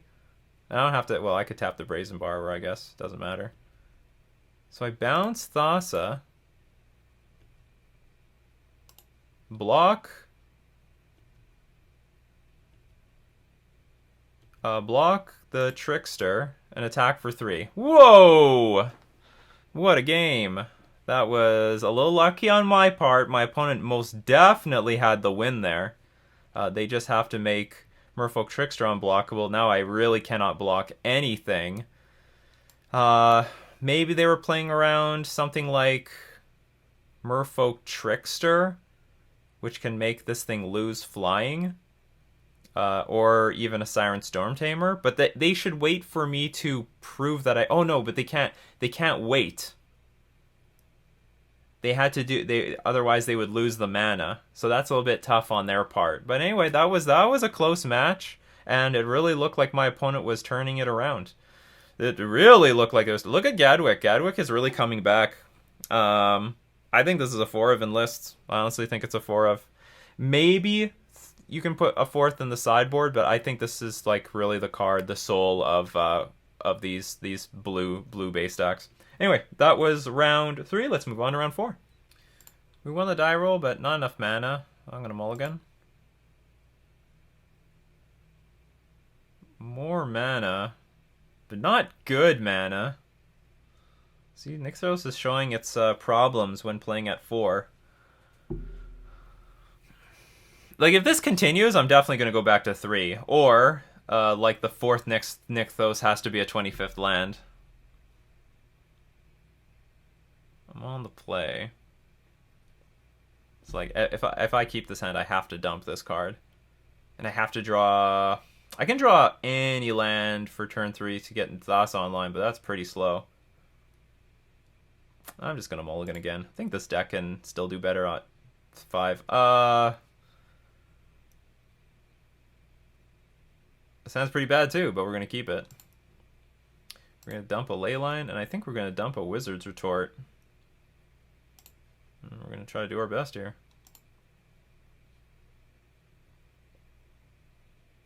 This sounds actually particularly bad because when you mulligan to a low number of cards, you're hoping that you do not enter the late game. Like, you want some aggressive start at the beginning. Oh, damn. I wish I still had my Wizard's Retorts. We're up against Blowout Control again.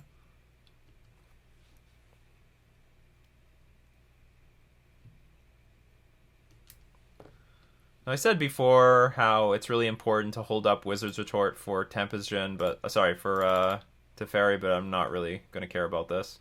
I'm very vulnerable to a lot of cards. I'm super down on cards. I just cannot be patient with anything. Oh, they got the Teferi. Teferi's back. Like, my hand is too clunky to pass the turn back and forth.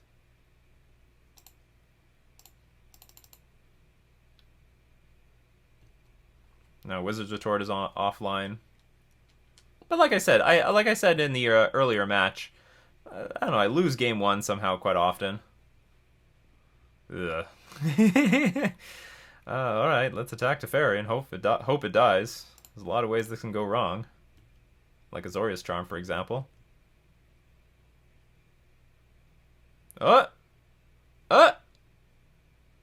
No! We can't place Wizard's Retort because our opponent has a Teferi in play.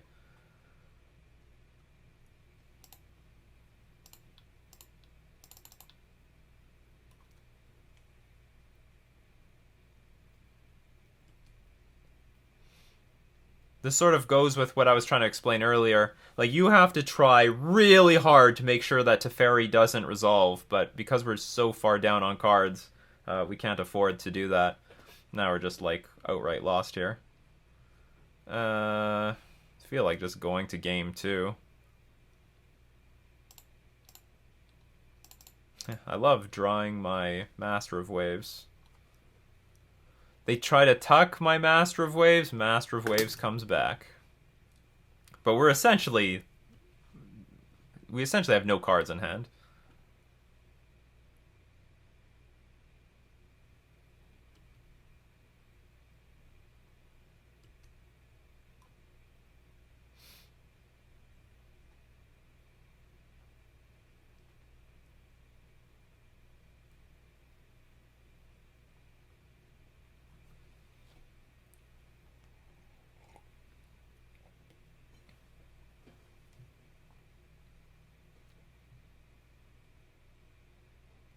Maybe our opponent going to try to go for a dig through time? Don't get greedy. Don't get greedy. Bad things can happen when you get greedy. Oh. Okay, I think I've seen enough. I'm not coming back from this. This is impossible. And if it was possible, I am not wasting the time. My opponent's going to be drawing at least 2 cards a turn, if not more. So we bring in the Mystical Disputes, bring in the Brazen Borrowers. Yep. Take out 2 Leyline of Anticipation, take out 3 Tidebinder Mage, and call it a day.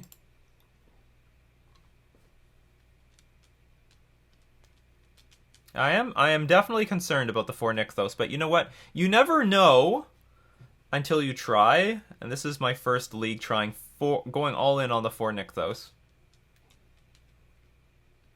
I figured 3 was safe. 3 is a safe number. 4 is definitely in danger territory.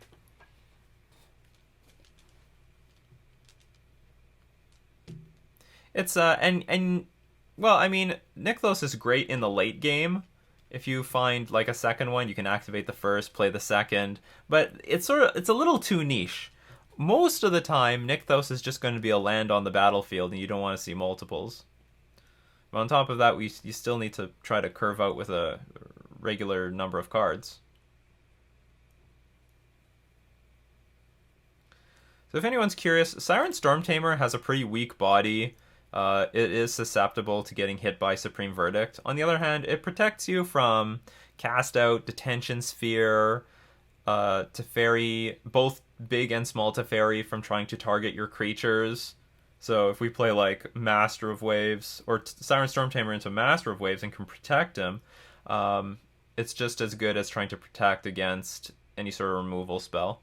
Like they'll need a Supreme Verdict in order to win.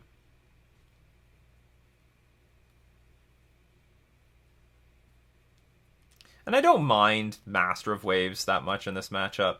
Not great, but not really that bad. You know, once we start getting low on cards and I fill my hand up with Gadwick and they're getting low on resources, any 2-drop into Master of Waves is great. We'll keep this.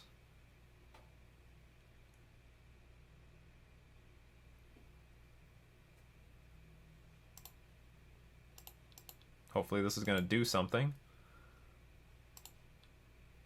We have turn 3 Master of Waves, but we don't have Master of Waves in hand. Pass. That's why we side out a few of these. This is particularly useless in this matchup. I won't even play the second one, I don't think. So I'm going to play a Harbinger at their upkeep so I can get around Censor. Sure. I'll still play it at the upkeep. There's like nothing they can do at 1 mana.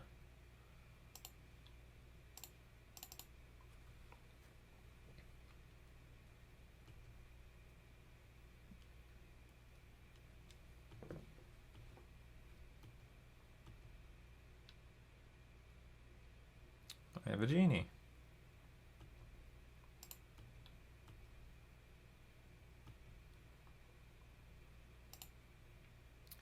Nykthos pass. And now if they play like Teferi, I can at least play the Tempest Gen in response. It won't be so bad.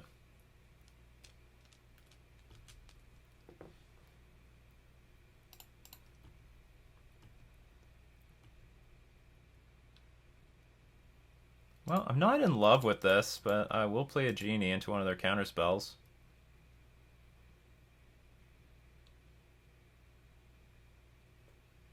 Oh, they just let it resolve.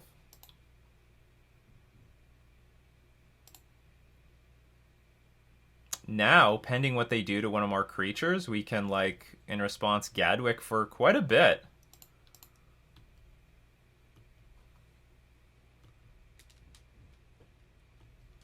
And the beautiful thing is, like, if they go for a Verdict, I can float the mana first, let it resolve, and then play Gadwick.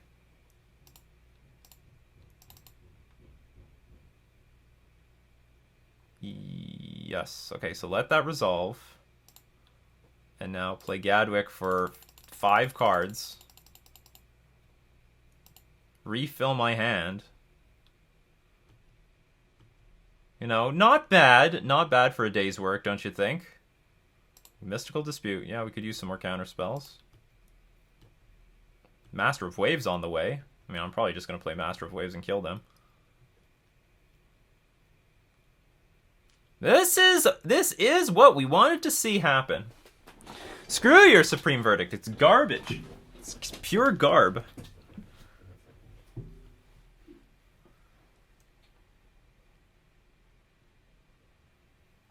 Absolutely not.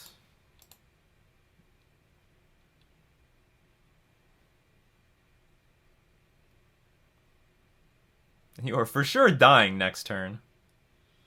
You're gonna die a horrible death. How do I do this?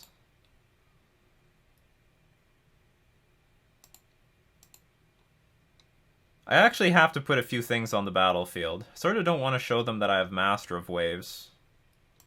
So I'll put like a Genie and a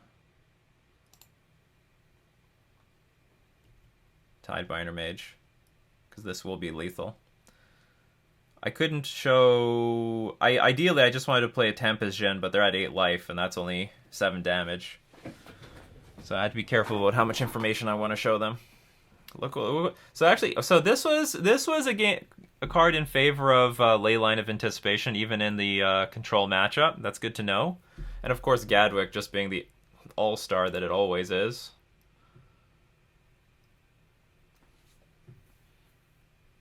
I don't think I have to change anything. Siege, unfortunately, only protects you from spells. It doesn't protect you from abilities. So even if they play something like Cast Out, they wouldn't have to pay anything extra. There's a triggered ability when it enters the battlefield and it exiles something. Anyway, I like this. By the way, I'm not citing out any lands. Mana is important. Having a mana advantage. We're like a blue control deck against them. We really are. Ooh, and speaking of mana advantage, we have none here, so we're probably gonna have to mulligan.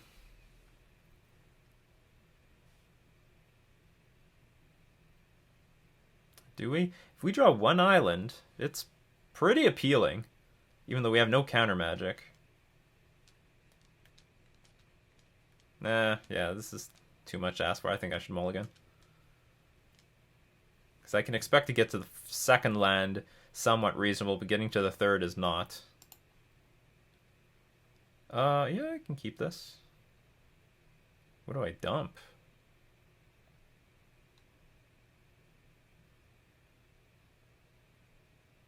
Maybe the Nykthos. I think I'm going to dump the Nykthos. Leyline of Anticipation. If I can get that... Or what's more important? Leyline?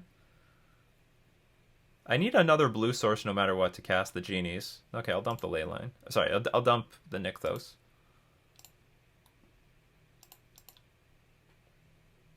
Being able to play my blue Genies at end of turn is going to be good. We have got a counterspell, that's nice. Oh, you know what one thing I didn't consider was the Nykthos does add blue mana because of Leyline of Anticipation. Not that much, because we don't have anything to play for a 2-drop. Opponent is just playing Castle Arden Vales. It's fine.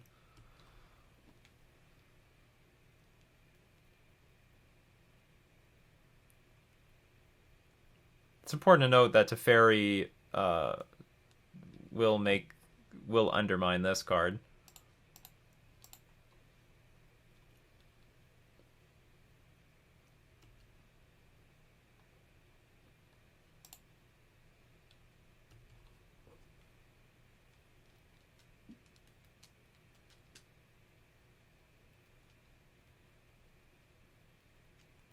Another one.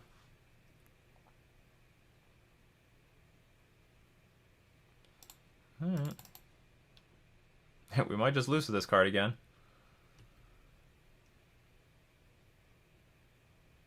But it depends, we'll see. See what happens.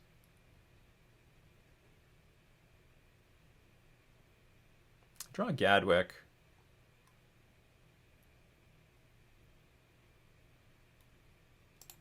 I'm pretty sure I can't cast spells during my with Teferi in play.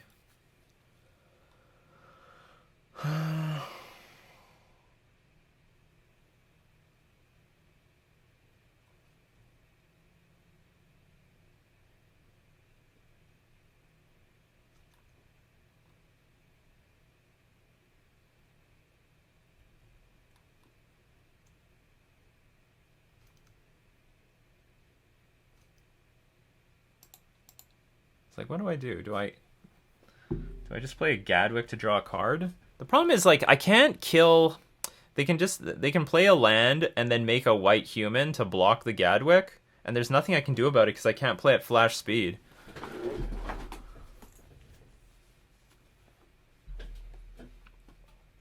This is really the only way I lose this matchup.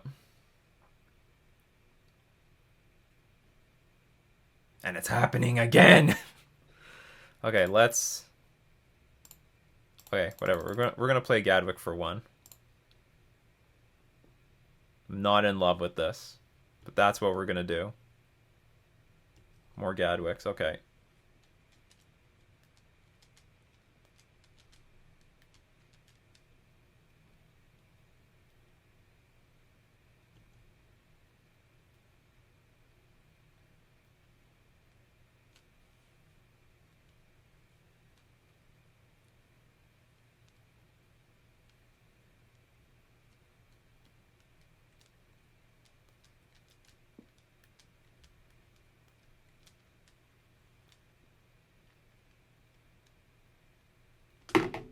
He was also good against a fairy, Mutavault, but we can't use Mutavault because we need to use the what's it called? We need the Nykthos.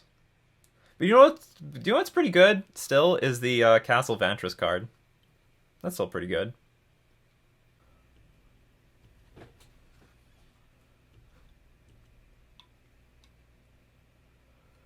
Huh? Drawing these cards are bad. Well, they didn't get their land. They didn't get the land for this thing, so. Alright, let's attack Teferi. Maybe our opponent will just play Supreme Verdict. Cast out, okay.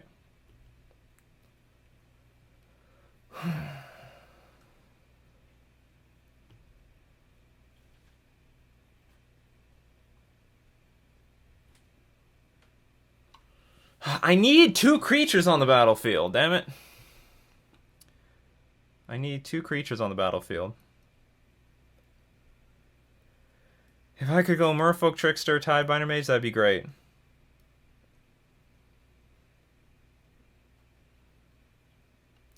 So this might be a win more card in this matchup. Like, I'm testing it, but like it probably should just be Tidebinder Mage.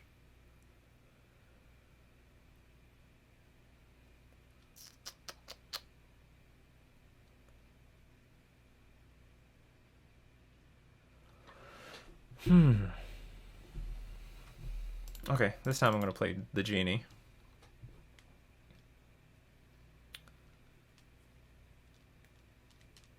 Trying to plan for my opponent ripping the land. See, they ripped the land. Big Teferis here.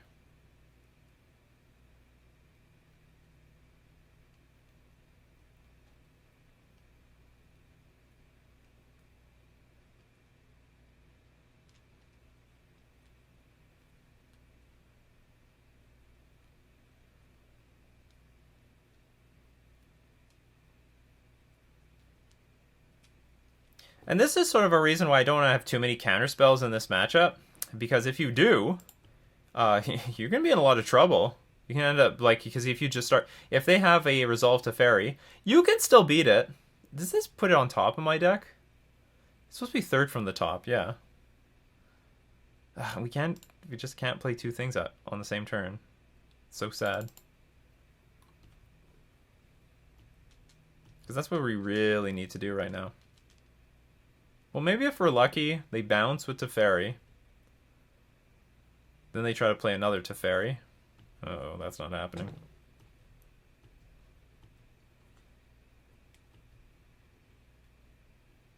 They put a card on top? That's not good. Oh, maybe it was just a land.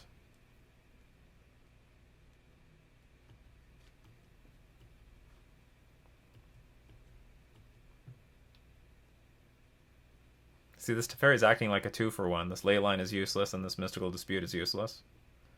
There we go! That's late, though. So I only need to attack for 4. I need to get rid of this Time Reveler. I need to play at instant speed! Let me play at instant speed, please. Settle the wreckage.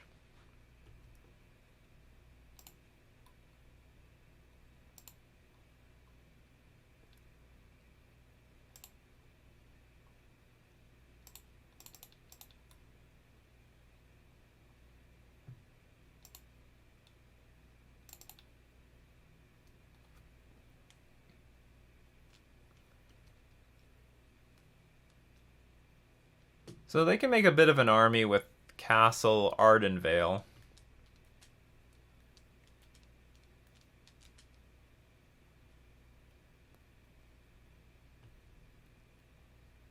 Teferi keeps going up, which means we are still in a lot of trouble.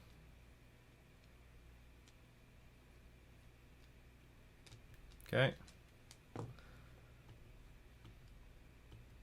Well, it's not over, but, like, it's pretty bad.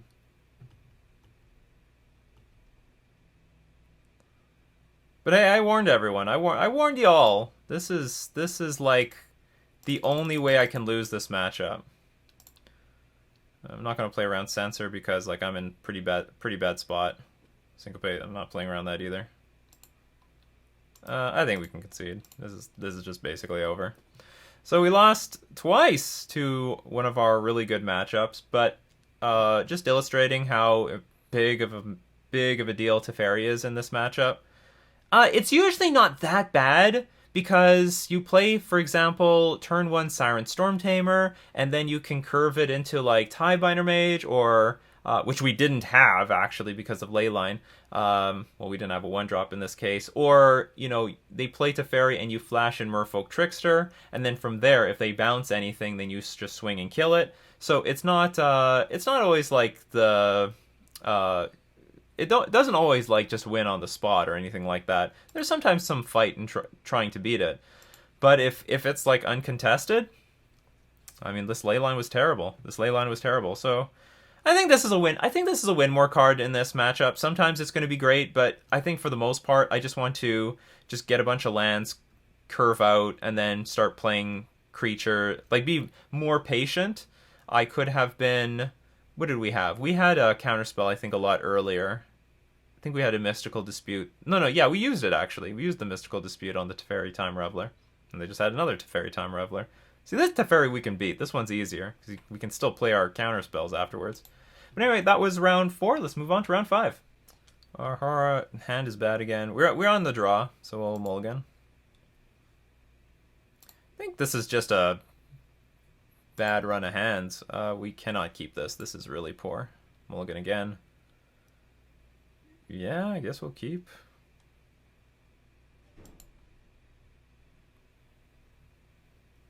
Sort of want the lands, to be honest.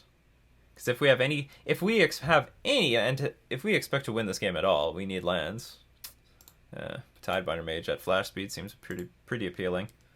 And again, we're testing Leyline of Anticipation.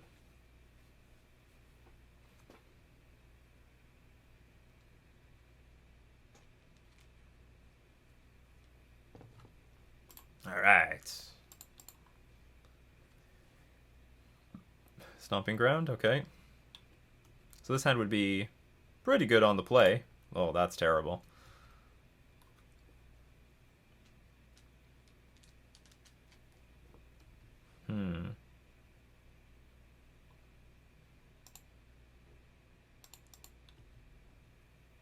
They didn't attack. Oh, they've got Stomp in their hand. Okay.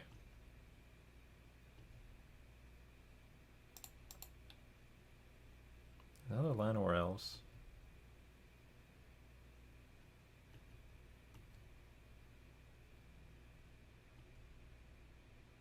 Do you have Stomp in your hand?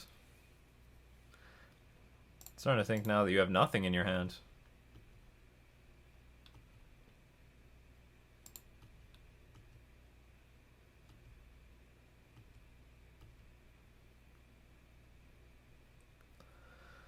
Glorybringer?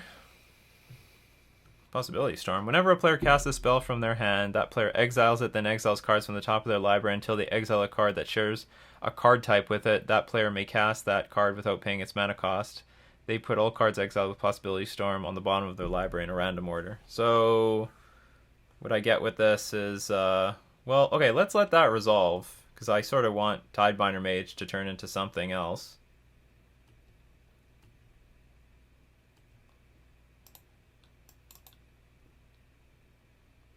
Ugh, that was a downgrade. That was a huge downgrade. Could have been this! Cannot cast anything in our hand. Okay, now we're hoping they don't draw anything. Okay, Elvish Mystic into other Elvish Mystic, please. Let it be fair. Oh, yeah. There we go.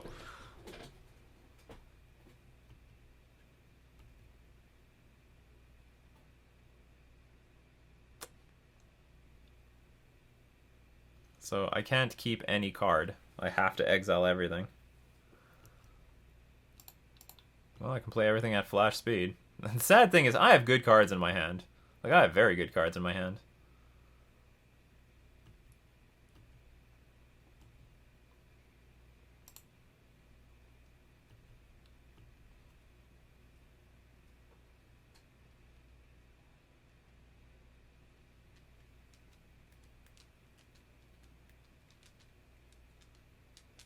I'm only going to do things at the end of turn. For all I know, they've got... Okay, so they're going to... This thing... Oh, so... What part of this did they cast? Casts Stomp. So would they get both ends of this? If I understand this correctly?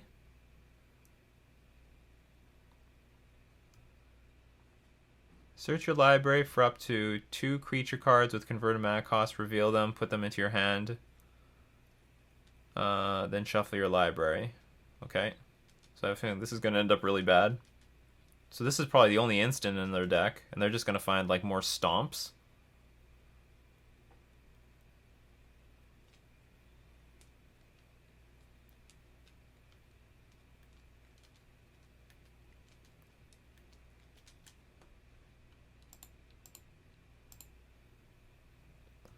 Or more of these sort of things, sure.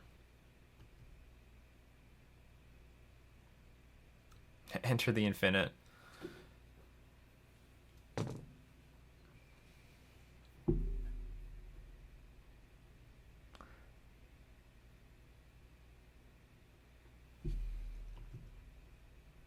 So draw cards equal to the number of cards in your library, then put a card from your hand on top of your library. Well, this is pretty neat that this combo exists in Pioneer.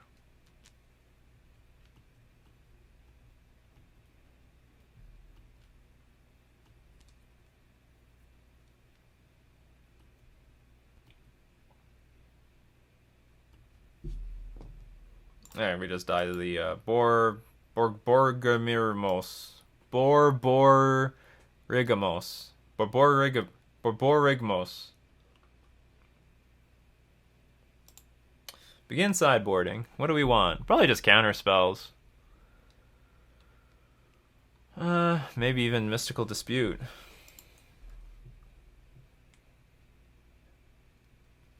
Oh my god, how does... Grafdigger's Cage might also be really good. I have to look up the Possibility Storm again.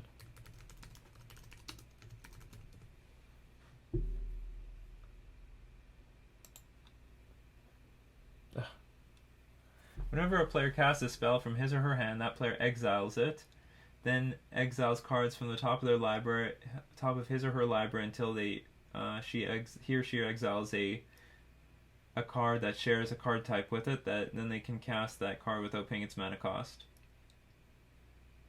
Bottom. Okay, that's too bad. So all the cards are exiled, so they're not played from the library.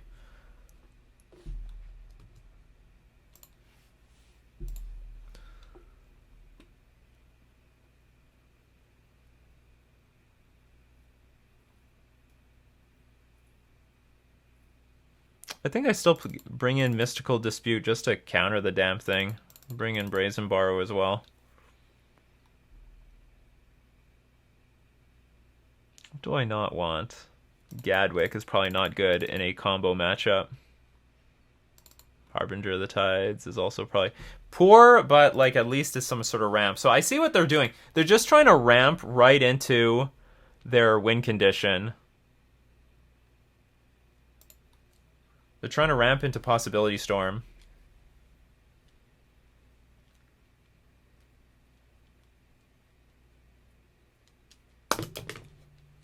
And they're using cards like Stomp. I probably should have analyzed their deck. Like, they showed me their entire deck. The hands are just terrible today. They're just awful.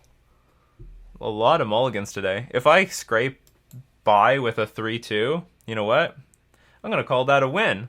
I'm going to call that a victory. So we'll put this land on the bottom. Done. So our opponent most certainly seems to be playing with, I don't know, like 12 mana dorks? Elvish Mystic, Llanowar Elves. Oh, maybe that's just 8.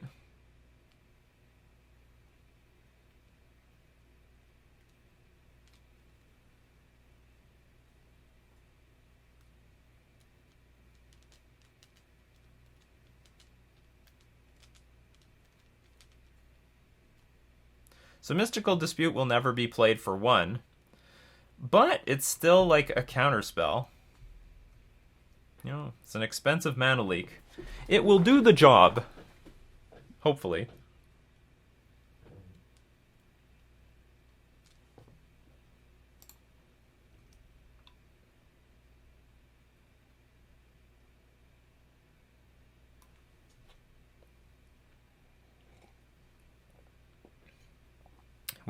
I'm telling you, when they tap 5 mana, I for sure thought we were going to see a Glorybringer.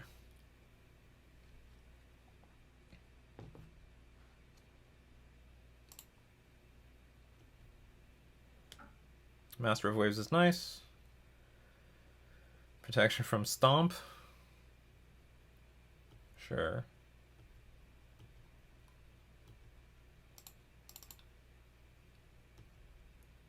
I guess they can play like a mid-range deck afterwards.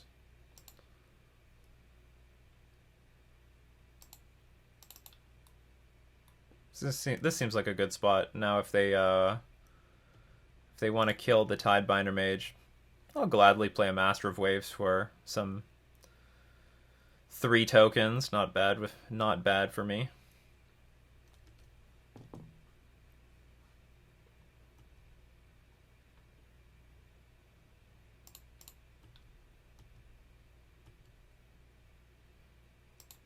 Okay, so it looks like we can get this Master of Waves down, and then have Mystical Dispute up for when they play Possibility Storm.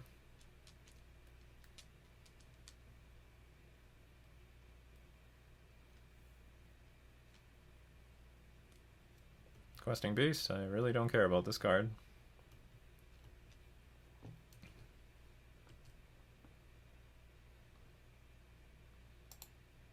Okay, I just resigned. I have the win on the board anyway. I have 16 power on the board. Just attack for 16.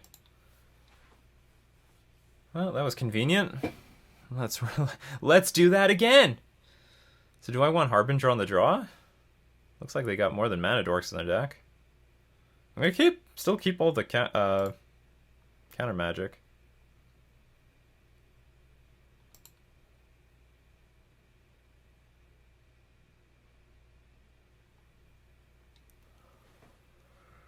Nah, okay, they have Questing Beast. That's not worth bouncing. Because I can't.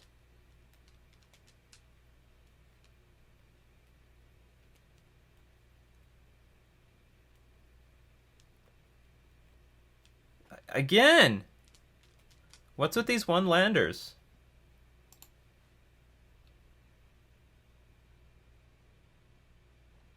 This is more like it. I'll keep this. Okay, so how do I abuse this hand?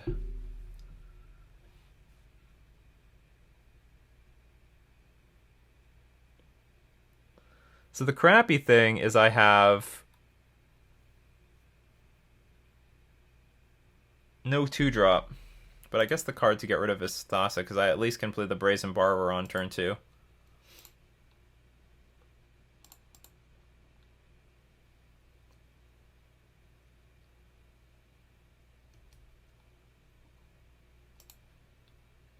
Well, well, well. Fancy seeing you again.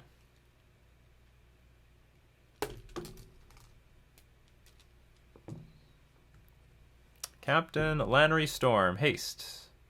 When it attacks, create a treasure token. When you sacrifice a treasure, it gets +1/+0 until end of turn. Sure.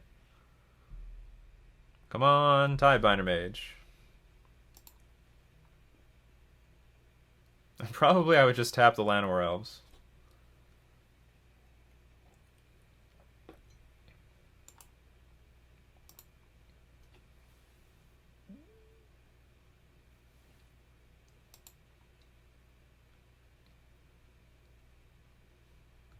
This adds mana too.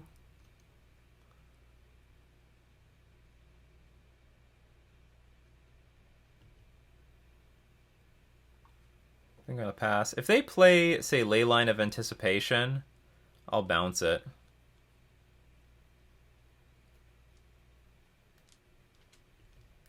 By no means do I think that's going to be a really effective strategy in the long run, but it's all I can do at the moment.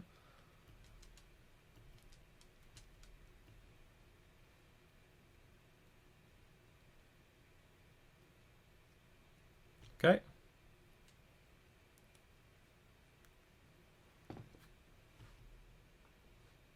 Enter the Infinite. You are not casting that card.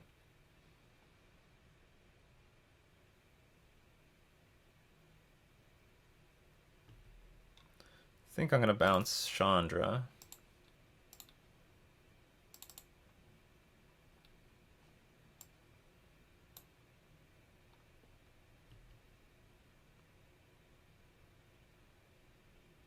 This can be worth something eventually.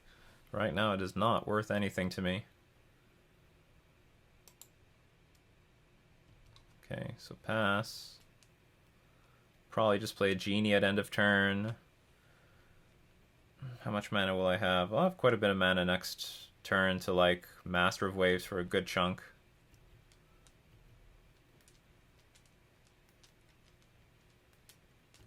Okay, Chandra's back.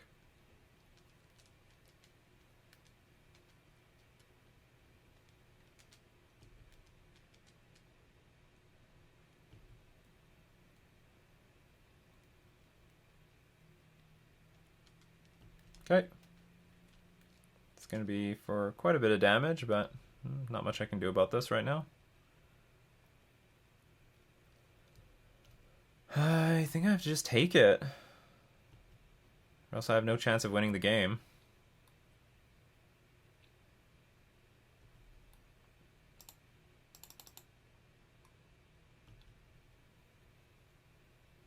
That wasn't bad, because that's going to help with my devotion.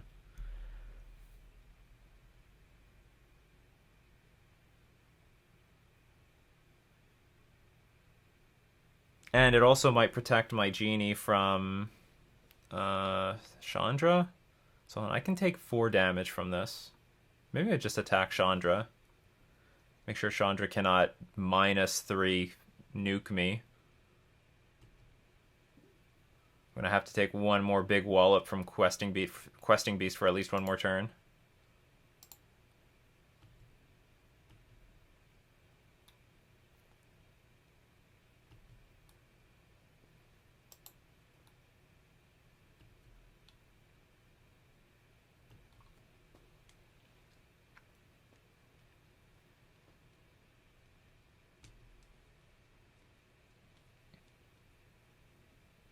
Love Struck Beast.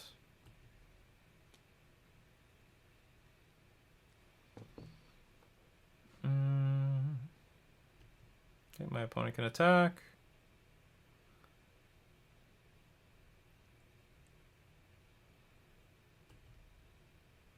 Oh, Chandra deals damage to me, so I'm screwed, right?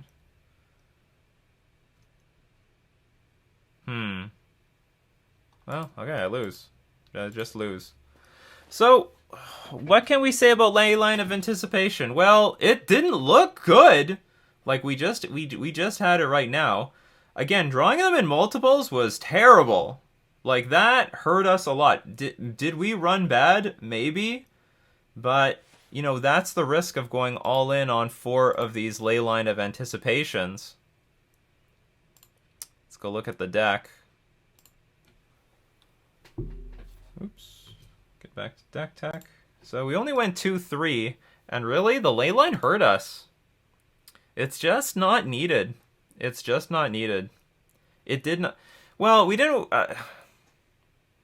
it probably would have helped us in the red matchups, and that's where I'm, like, losing percentage points. But as far as I'm concerned, I lost percentage points against everything else. This is not good to have in multiples, and this is definitely not good to have too many of. That was a problem. Especially against control. I like having Castle Ventress to dig for the cards that I need. 3 Nykthos is a good number. 3 Nykthos is a good number.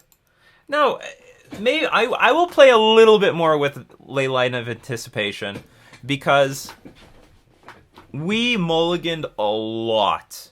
And when we mulliganed a lot, Leyline got way worse. It got so much worse when you're on a mulligan to 5 or even a mulligan to 6. It was so bad. So maybe I'll play a little bit more with Leyline to see, you know, to see if it's still the real deal. Did we just like run bad in this league? But probably I'm gonna reduce the number. 4 is way too many. I don't want to draw a second one. If we draw 1 in our opening hand, great. If we draw more than 1, awful. It was a catastrophe. We never made up for it, or at least not in this build. Maybe there's another build that can abuse multiples of this better, but I was grossly unimpressed.